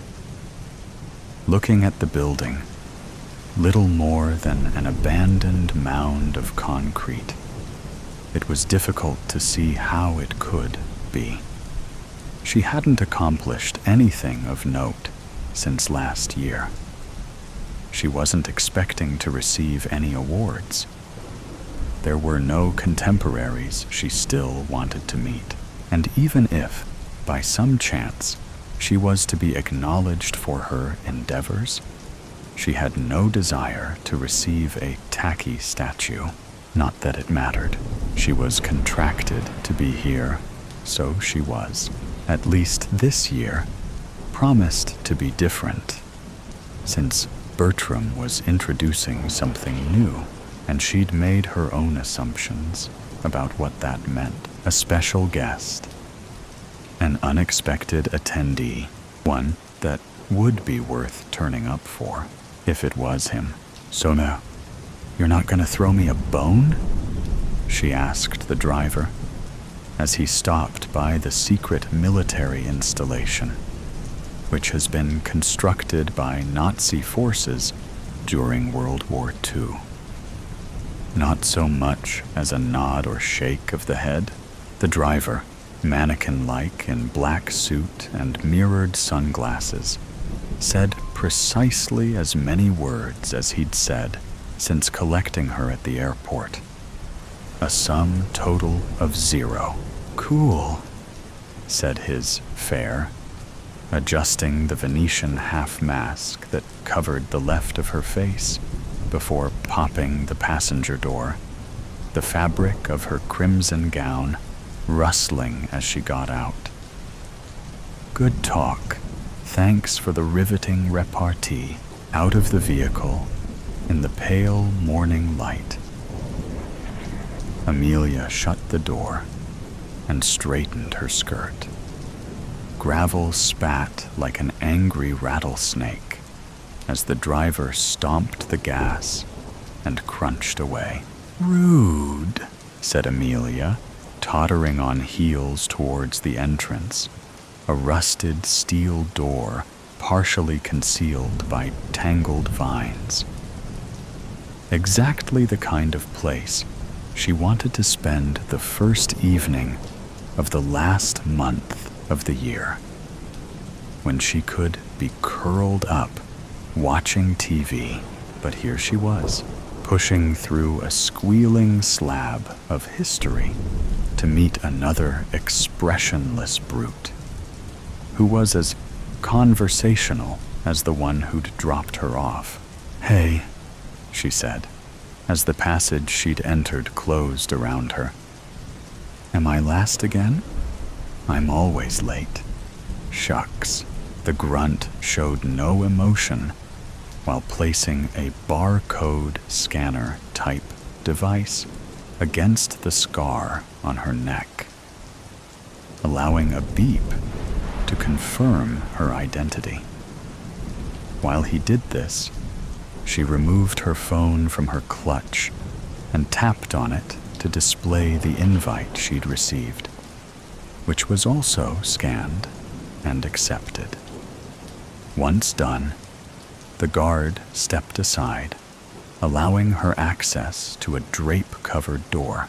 Thanks, Amelia said, maintaining eye contact with the goon while adjusting her breasts. So, is it true? Is it abyss? No response. The bouncer flicked his eyes back to the wall. Amelia sighed and pulled the drape aside, stepping into a better lit chamber that she lost sight of immediately when a pair of calloused hands fell over her eyes. Guess who? Came a gravelly voice, laced with playful menace. Amelia peeled the hands away and turned to face their owner. A beast of a man wearing jeans, a white cotton waistcoat, and a wolf's head mask. Blue eyes stared from its sockets, his lips curled up within its maw. Wolf Claw, always a pleasure. Of all the associates she'd met since joining the network, Wolf Claw was the one she liked most. He had a sense of humor to go with his violent nature and was capable of faking social niceties. Carver, he greeted. Thought it was you I heard coming in behind me, looking pasty as ever. Still not getting any sun? Still got the same machete? Amelia asked, peering over his shoulder at the curved weapon strapped to his back. Thought it might have broke from overuse. Heard it's taken 30 heads this year. Not jealous. Old Betsy's stronger than she looks. The masked man grinned. What about you? I remember you saying last year how your kill count was too low. Any success ramping things up? In Ireland, not as much as I'd like, she said, rolling her visible eye, the taped-up hole of her masquerade mask concealing the empty socket of the other. Came in with a solid 13, 3 more than last year, but shy of the 20 I wanted. An improvement is an improvement, and you are a more discerning kind of killer. Targeting assholes who mock the less fortunate and lack empathy is a task in and of itself. Unless you're starting to feel less philanthropic? Nope. Amelia shook her head, turning away from the wolf-headed killer. If I'm compelled to get my hands dirty, may as well clean some shit up. Anyway, never mind that. We better grab seats if there's any left. Bertram starts on time, and we're late. The interior of the chamber had been prepared for Bertram's event. Rows of chairs arranged before a makeshift stage holding a podium. Spotlights casting shadows on red curtained walls.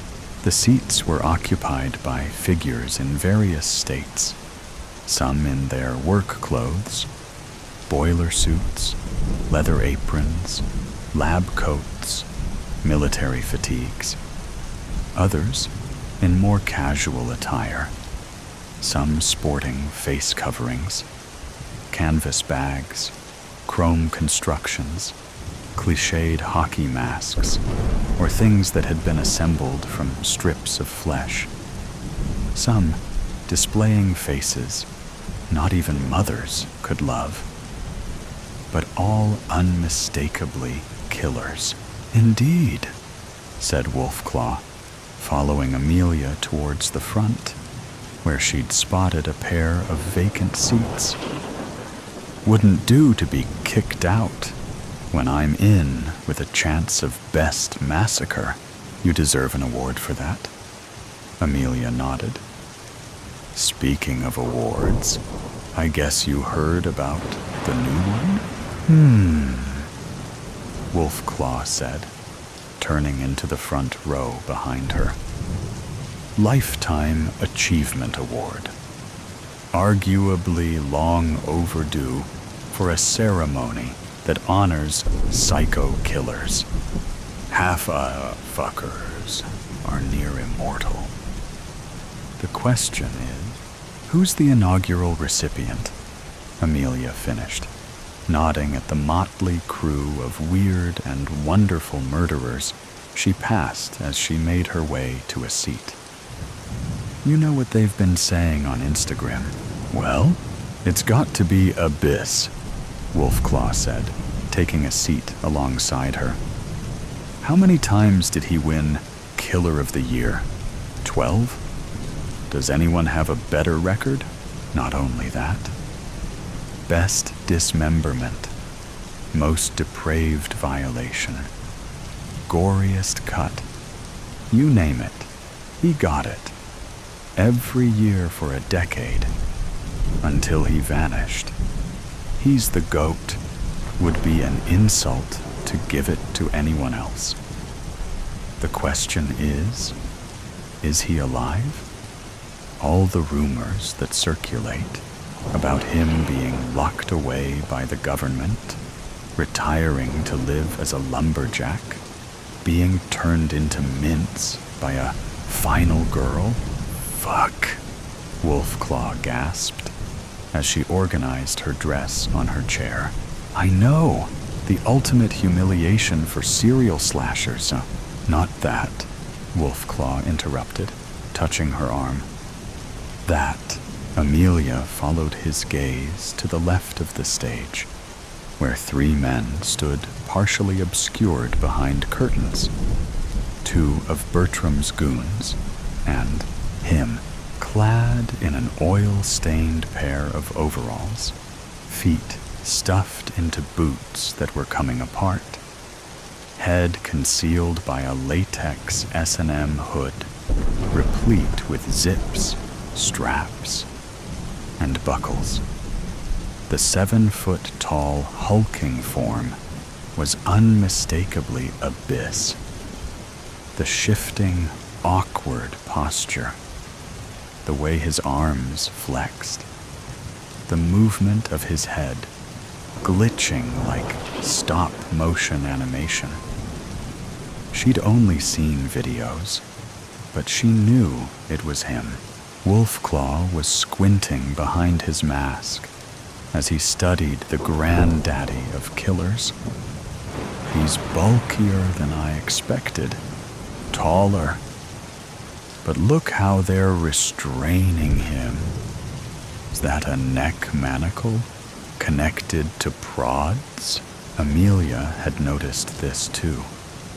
But before she could consider it, the lights dimmed and the piped music came to a halt.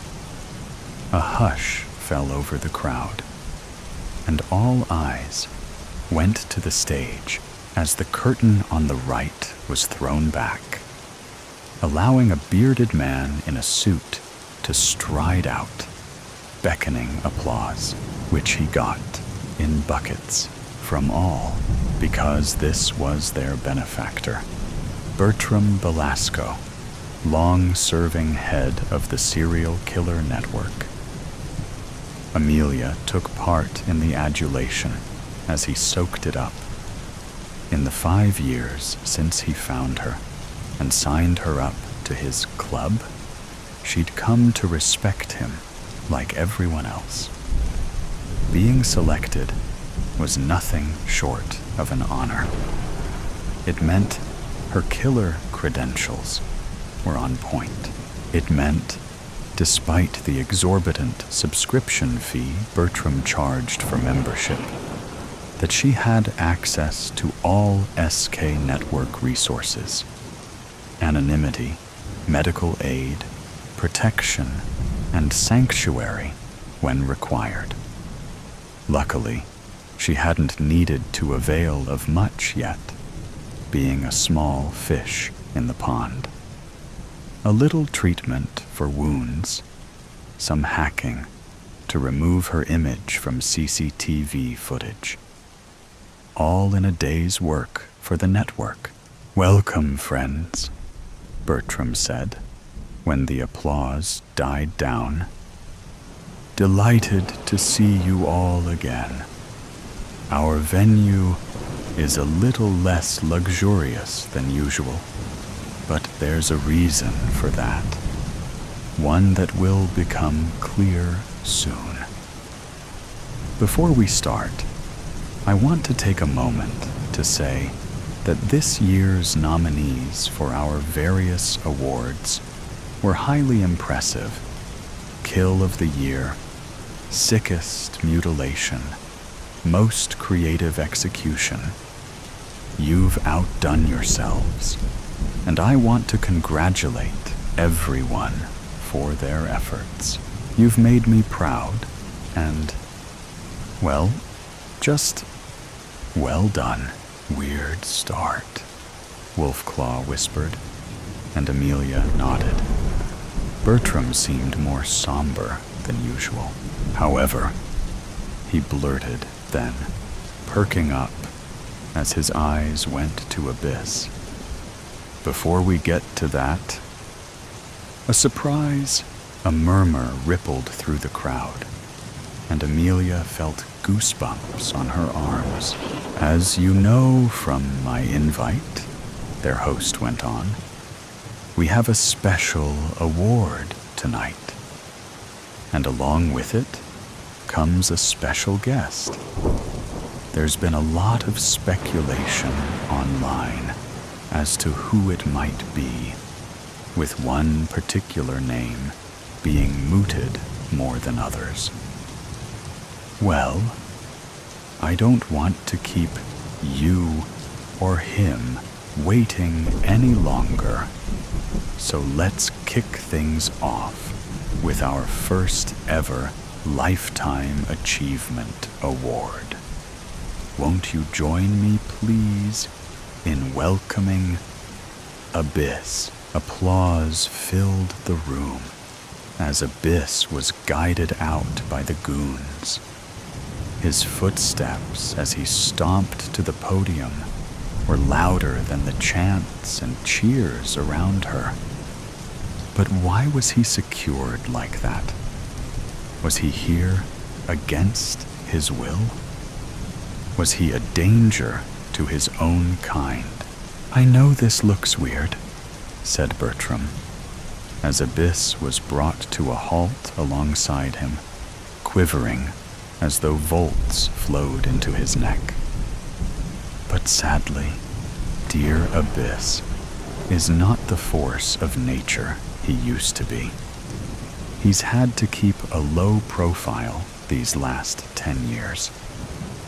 2 decades as the world's most prolific serial killer is something that can take a toll.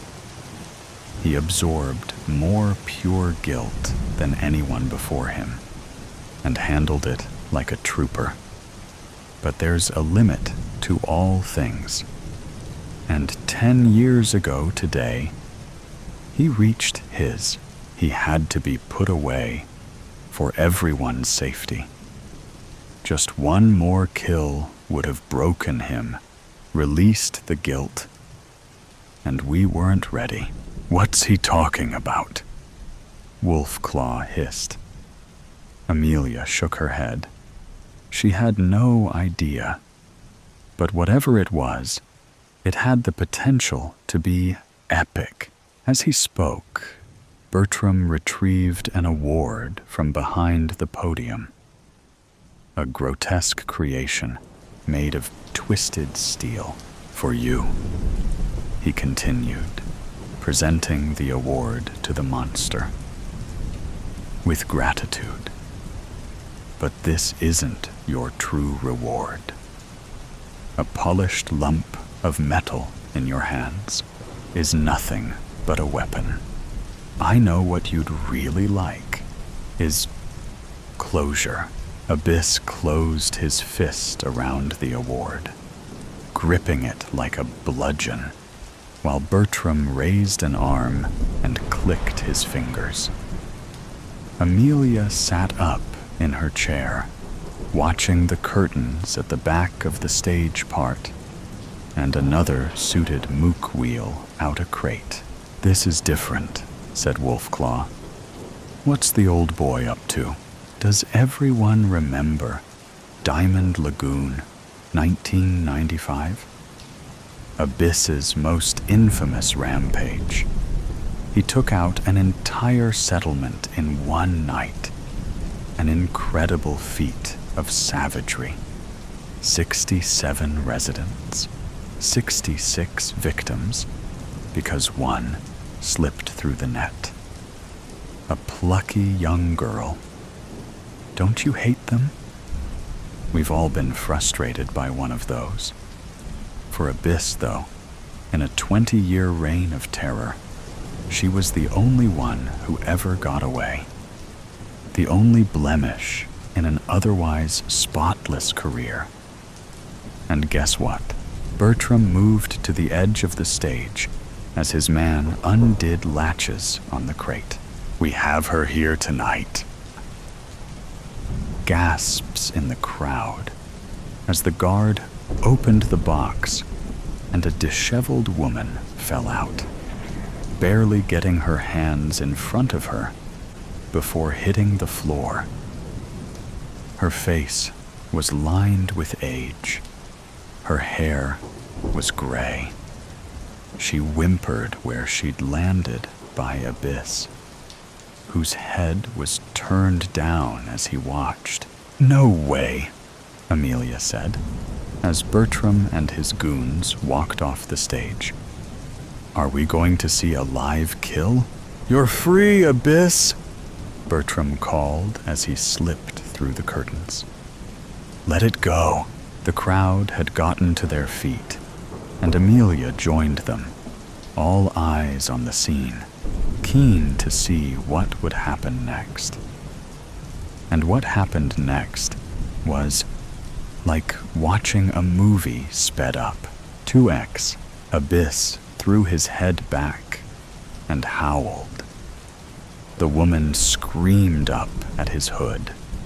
Abyss drove the trophy into her skull, The onlookers in the crowd cheered and jumped. Amelia's mouth fell open. Wolfclaw whistled. Abyss turned to the crowd and started to shudder. Not from being electrocuted, from something else. What was it Bertram had said? Amelia wondered. One more kill would have broken him, released the guilt. The shuddering turned to convulsions, and Abyss roared. Not now in fury, but in pain. He staggered, his body shaking violently. His head jerked back, and with a sickening crack, it split open, ripping through latex and spilling blood and bone to the floor. 3X. Black mist poured from his mask. Smoky tendrils shot forth, snaking through the air and filling the room. Writhing, maleficent tentacles that multiplied and wriggled like worms before plunging into the heads of those below, squeezing screams from their lungs. Their bodies convulsed, and their faces contorted as the guilt from Abyss took control. Amelia watched chaos unfold, beginning with Wolfclaw, who stared wide-eyed in horror from his mask as he took his machete, lifted it to his neck, and sliced through. Hot, scarlet liquid splattered her face as she looked away, her eye falling on the killers behind her, who were turning their weapons on themselves, tearing at flesh, gouging out eyes, ripping their own jaws off in a frenzy. 4X. Tendrils of mist withdrew from falling bodies, returned to the hovering mass over Abyss's corpse. Amelia tottered, unsteady, on heels slipping in blood. The screams were abating. The crowd was diminishing. Not many remained on their feet. Not many continued to be overwhelmed by the guilt of their actions, encouraged by the fingers of mist that had entered their brains. All of their brains, even hers. And that's when she realized she too had been invaded. But she, alone, was still standing, with a tendril of smoke connecting her to the pulsating mass, which was slowly drifting towards her from the stage.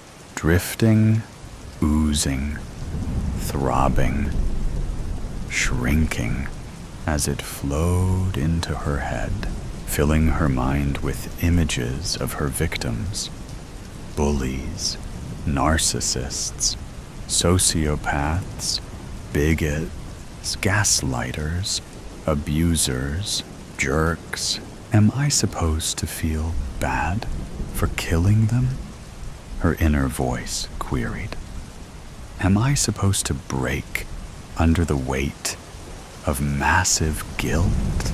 And that's when someone hit. Pause. I knew it would be you. A voice behind her, Bertram's, said, and she turned, the last of the guilt devouring her soul. Thought we'd have more time to nurture your talent, but Abyss's willpower was waning. He was going to release it soon, one last murder or not, and it needed to happen in a controlled environment. It needed to feast after being locked away for so long, and it needed to choose a new host. What is it? Amelia asked, aware of fresh darkness inside her. A force as old as time, Bertram said, taking her hand. an insatiable force that needs to be fed. But keeping it fed is not easy, and keeping it restrained, even harder. You see what it does when it's not. But it takes a certain kind of person. Abyss was that person before. 30 years he held it, a record. But it fucked him up. He was a discerning killer too, once upon a time, an idealist. He focused his darkness, like you, till he was chosen. What have you done to me? I'm sorry, Bertram said, leading her away from the carnage. As its guardian, I have to oversee the transference. It's never easy, but it's necessary. I do it to keep the world safe, believe it or not. Safe from unstoppable evil. It picked you today because you could hold it. But it's going to change you over time. It will naturally make you more feral, less controlled. A rampaging beast, if I'm honest. But it will also make you a legend, the best of the best. With the guilty conscience fueling you, you'll be Killer of the Year for as long as you want. And the next Lifetime Achievement Award will be yours. Amelia's mind was racing. His words sounded insane, but she could feel it. A growing hunger that demanded to be sated. A hunger that would make her a queen. Then I suppose I have work to do, she said, her voice sharp, like the switchblade in her clutch. Bertram nodded. And I've a new network to build. Welcome to your new life, Amelia Carver. Glad to be here, she replied, accepting a kiss to her hand. I look forward to carving a fresh abyss. Oh, Muse. Oh, Catharsis. My legs were on fire by the time they left the ground.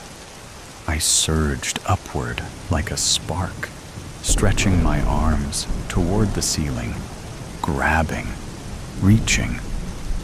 I landed hard on my calloused soles. Once more, then, I leapt, gaining height. The third jump took me higher still, and as I returned to the floor, catching sight of myself in the mirror, I rolled my whole body downward. I found a strange foundation there in the scuffed surface, and I allowed this discovery to take root in the depths of my stomach. It tugged me to the ground like a magnet, providing momentum as I sank. I felt my whole body contort with it, bending in half, caught, flailing, like a moth in a web. Stop! Stop! His voice echoed sharply off the white walls, the beating of a mighty drum. It startled me out of my panting half-trance, and Louisa, the stage manager, a severe, spectacled woman in a beige blouse, reached out a hand to pause the tape player. The music, that music, driving, discordant, utterly electric, screeched to an abrupt halt. There was silence. Tugging down my shirt, I averted my gaze from the mirror and extended one leg, gently trying to loosen my muscles. But booming in that same voice, the voice of the giant that he was, he rose from his chair and began to circle me like a desert bird. "You're dragging, Hector," he said. "You're descending into the earth too slowly. You understand? You lack impetus." His words rattled his throat as though it were an iron cage. "The dance is precise. That is the challenge of it, yes? It looks wild. It feels wild when you are in it, I know. But it is precise. It is specific. Every motion has intention. 1, 2, 3. He slammed his foot with each word, punctuating them with the thump, thump, thump of his shoe. He rocked his pelvis down, trying to mime for me what exactly I was ruining. And while he could no longer exert himself the way he could in his youth, I saw the whisper of strength in his limbs, the dancer, the echo of the titan he once and still was. At that moment, I hated myself for dancing badly. Really, the only thing worse than dancing badly is knowing that you are dancing badly, that others can tell you are dancing badly. I never imagined I would dance badly before Dimitri Lamoureux. I never imagined I would be dancing this piece before Dimitri Lamoureux, choreographer, director, writer, living legend. He had, in his prime, created 6 variations of what he called human dramas with music. Not quite musicals, but real, honest-to-God works of art. And in my mind, they still towered over the blockbusters dominating Broadway at the time. Louisa, his longtime collaborator, had worked on every premiere and some revivals, such as this one. Lucky her. Lamoureux had practically invented a new language of movement, a language which would inspire crude imitation after crude imitation. Yet nothing compared. He had flown close to some secret glory, some cosmic thing that no other artist had ever even glimpsed. He was Icarus, never fallen, and I was just me, stupid, out-of-work me. Through dumb luck, I never believed they really liked me in that singing prescription pill commercial. I would actually get to perform No Place, the No Place, that seminal solo dance from human drama with music number 1, Catharsis. It was not quite a featured 20-minute dream ballet. No. In fact, it had been described by at least one critic as a night terror. Primal, cerebral, something that burrowed into a person's head. It was a career maker, though. The role of the dancer had no dialogue, and sure, it spent most of the show backstage. I hadn't even rehearsed with the rest of the cast yet, but if I could step out and command the room for just 6 minutes and 18 seconds, I would get to do this and nothing but this forever, until my body gave out. And I wanted that more than anything. I saw a grainy recording of No Place on PBS as a child. Flipping through the channels in that little apartment, my knees digging into the living room carpet, I paused as a lone figure emerged onto a darkened stage, dressed in gray fabric, hunched in a solitary white spotlight. His body heaved with bracing breaths, ignited by a swell of wind and the crash of drums.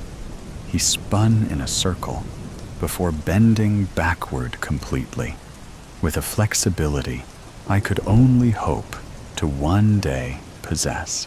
With each movement, though, with each count, I found myself drawing closer and closer until I was practically pressed flush against the screen, near enough that I could feel the cold static pricking the skin of my face.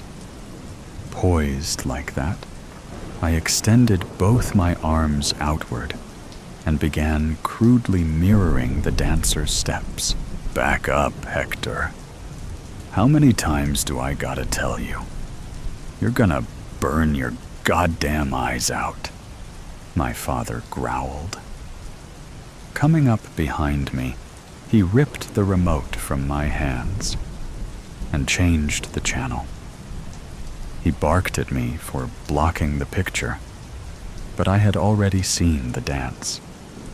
I had seen it, and having seen it, I craved it, like I had tasted blood. And from that day forward, I devoured TV listings whenever I found them, flipped through magazines in grocery stores, or turned on the guide channel to let it roll. Blue in the static dark, searching, hoping it would appear again. I had asked my mother for lessons once, I remember, but she never really gave me an answer. I think she hoped I would simply forget. Not because she didn't want me to have them, no, but because he wouldn't have wanted me to. I had overheard one morning a suggestion that he would smash my toes if he caught me standing on them, like a ballerina. I figured she had broached the subject.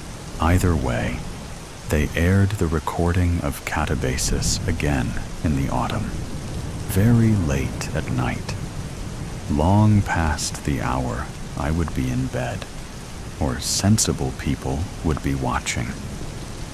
But I had planned for it. For weeks, I had been saving wherever I could.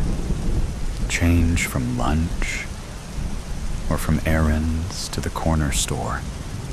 Standing in the doorway to my bedroom, one eye on the alarm clock, I, knowing I couldn't be late, clutched the blank VHS tape to my chest.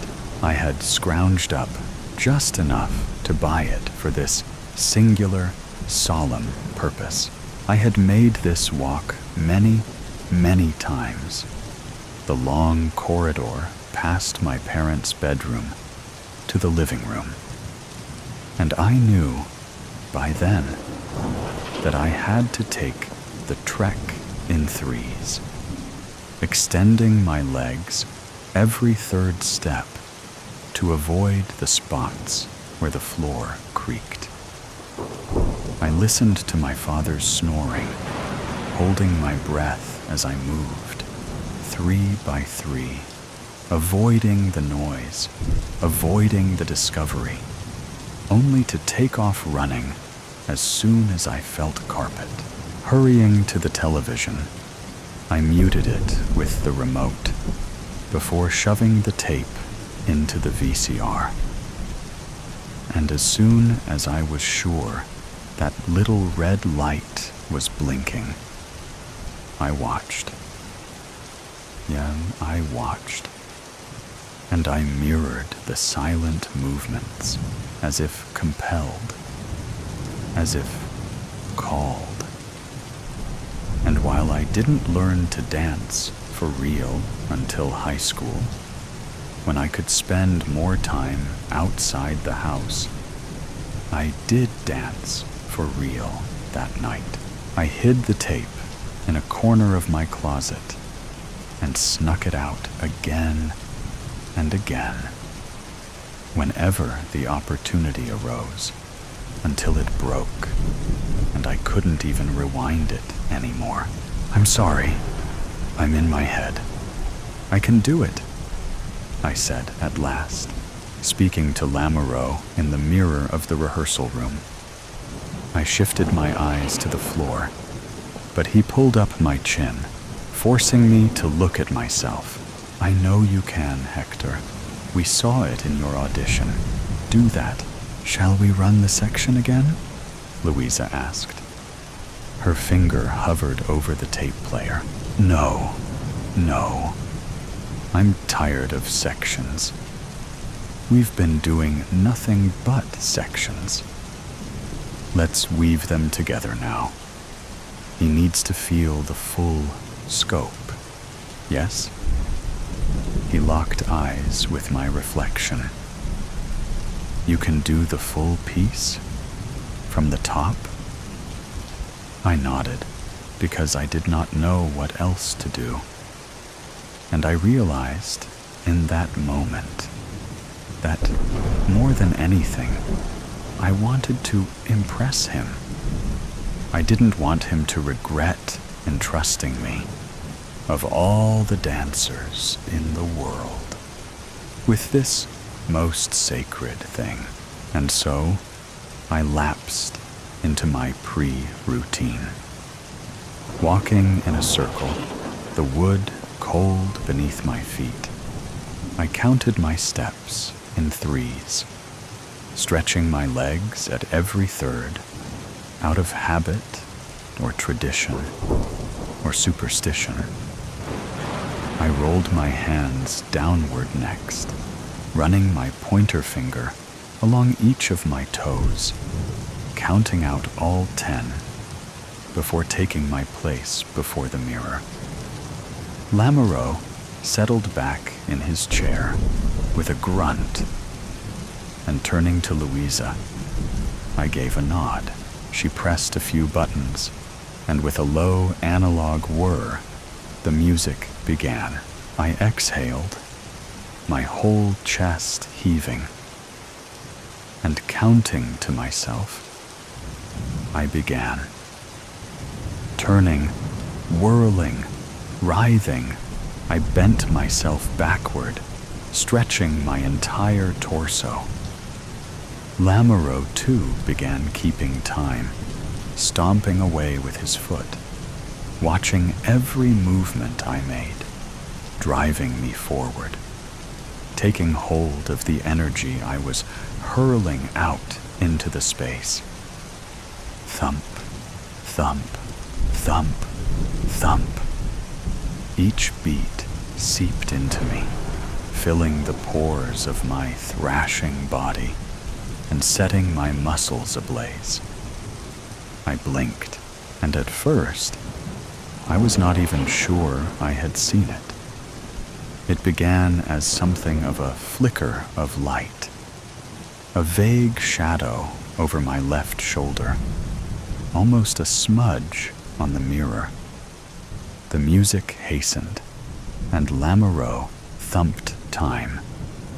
And as if keeping up with it, the thing in the glass moved.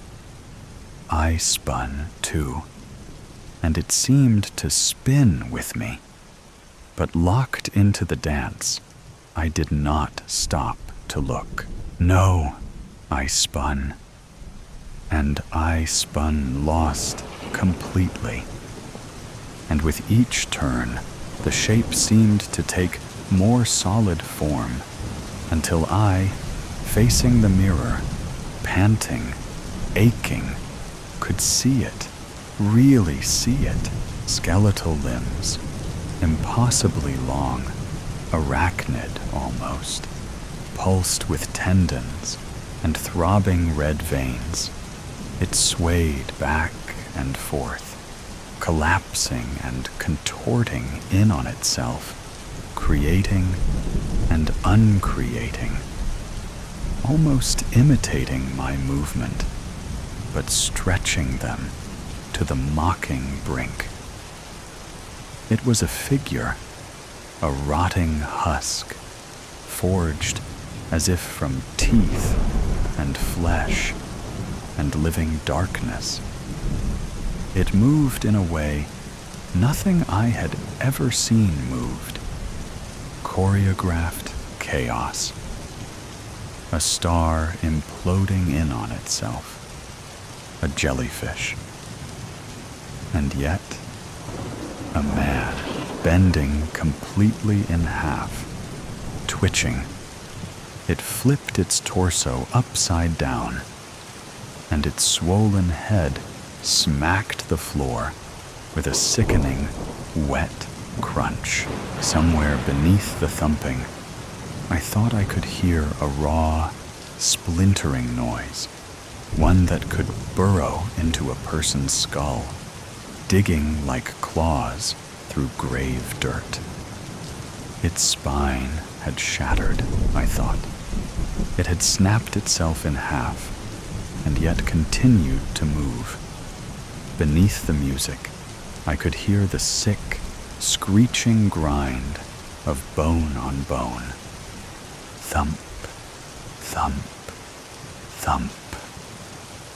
I leapt, then, just as I had leapt before, unable to stop, I stretched my arms upward, once, twice, 3 times. The thing leapt with me, limbs flailing, fingers breaking, twisting and cracking as it furled them toward the ceiling. I cried out, landing hard on the floor, traveling too far in the final leap, plummeting askew. The illusion broke. I rolled upward, legs burning, trying to catch my breath. I almost thought I would vomit. And when I looked, there was nothing in the mirror. Oh, why don't we take a break? Louisa was the one to crack the strange stillness that settled over us. Her voice firm as she stood from her chair and pierced the catacomb that the rehearsal room had become. Step into the hallway, Hector. Are you all right? Do you need me to file an injury report? Why don't you get some water? I was working too hard, I thought, as I slumped against the wall in the corridor. Closing my eyes, I took a long swig from my bottle, using the back of my hand to wipe away the layer of sweat that now drenched my brow. The shape in the mirror flashed into my thoughts like a thunder crack. I winced. There had been nothing there, I decided. Of course there had been nothing there. Nobody else had reacted, so there had been nothing there. An absent-minded hand came down to rub my knee through my tights, and for a moment, I was a little kid again. I could feel the living room carpet digging into my bare legs as I let my thoughts drift to that apartment, to my mother, to my father, and to that low-quality VHS recording, to the countless nights I spent caught in the dull glow of the television, dancing in the dark. Louisa came to collect me 15 minutes later, and as I stepped back into the rehearsal room, assuring her I was just fine, I saw that she had taped a wide blue circle onto the floor. You traveled too far last time, Lamoureux said from his perch.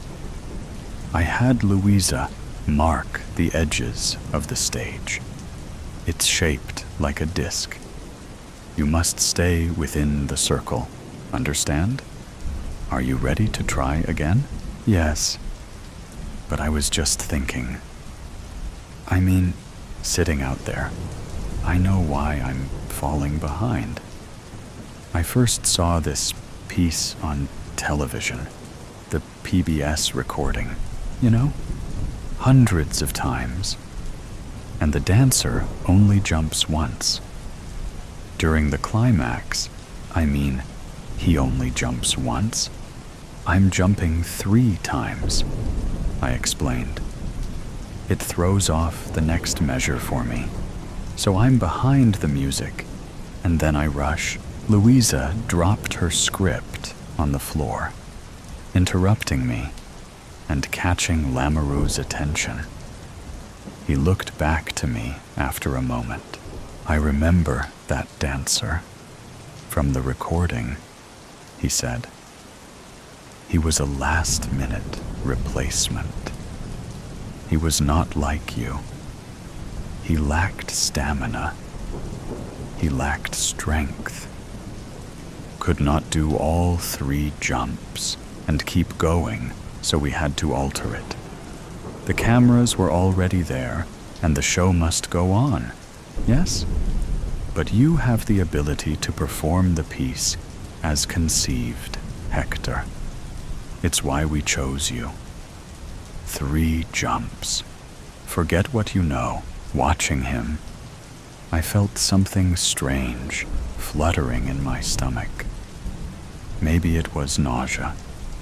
Maybe it was embarrassment at him trying to flatter me. But it was enough. I walked my circle of 3s, counted my toes, and straightened up. And looking at Louisa, I gave a nod. The music began. It was different this time, I thought. My whole body struck by a new momentum.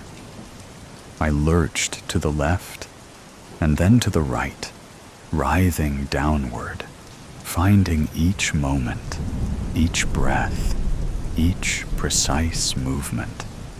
Lamoureux was not thumping, and while I only caught glimpses of him as I spun, something odd bubbled across his face.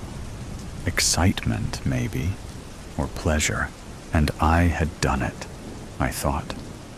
I had danced before the master, and at last I had done it well. Still, I found that I dared not look in the mirror. Not really. Dared not allow my eyes to focus too long on my reflection, lest I see the mover. Some part of me, even then, thought maybe it was still lurking there. I jumped. Once, twice, 3 times, extending my arms, my feet finding the floor as I plummeted down, sinking into the earth. I rolled, discovering that solid foundation again, finishing the dance with one final gasp as the music surged and ended in a cacophony. I had done it, panting, soaked, breathless. I looked up, then my limbs ablaze. I looked up, and there simply was no mirror. In its place, there was only an unbroken wall of black, an abyss. Something moved within it, though, dancing through the void, crunching, whirling, twisting, and thumping. I watched it now, watched the way it transfigured itself. It was almost divine. Some odd part of my brain thought, the way it moved, like nothing else had ever moved. Stunning, yes? Lamoureux said, coming up behind me as I knelt there. He placed a hand on my shoulder. Louisa joined him, and all 3 of us looked. Do not be afraid. It dwells there in the dark. No man in no place. Yes, always there, I think, just beyond what we can see, at least until we descend into it ourselves. He laughed. Do not look for the dead in the glass. You'll not like it. He squeezed my arm. The dance, exactly as devised. 3 jumps when not in public performance, thins the veils, allows us to see. A ritual, if you like. Are we artists, not magicians? And David danced before the Lord with all his might. Louisa and I have not seen in a long time. But I can no longer dance like you. What is it? I asked hoarsely. Do I know? A muse? It moves like the breath of the universe, walks the edge of it, an echo of what has always been. Maybe God. Reductive, but to filter even one part of it for mortal eyes, to be able to imitate some whisper of its aspect. Transcendent. Look, it's choreographing our next masterpiece. I don't understand. Inspiration chooses, Hector. It chose me. He ducked down to speak into my ear. I knew when you gushed about that videotape at your audition.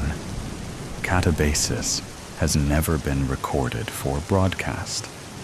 Why then did you and only you see it? How? To learn. My eyes widened. So be its filter, be its mirror, be sainted. I rose. I watched. My legs burned. Lamoureux had chosen me because it had chosen me. Yes, I thought. Yes, I wanted it. Me.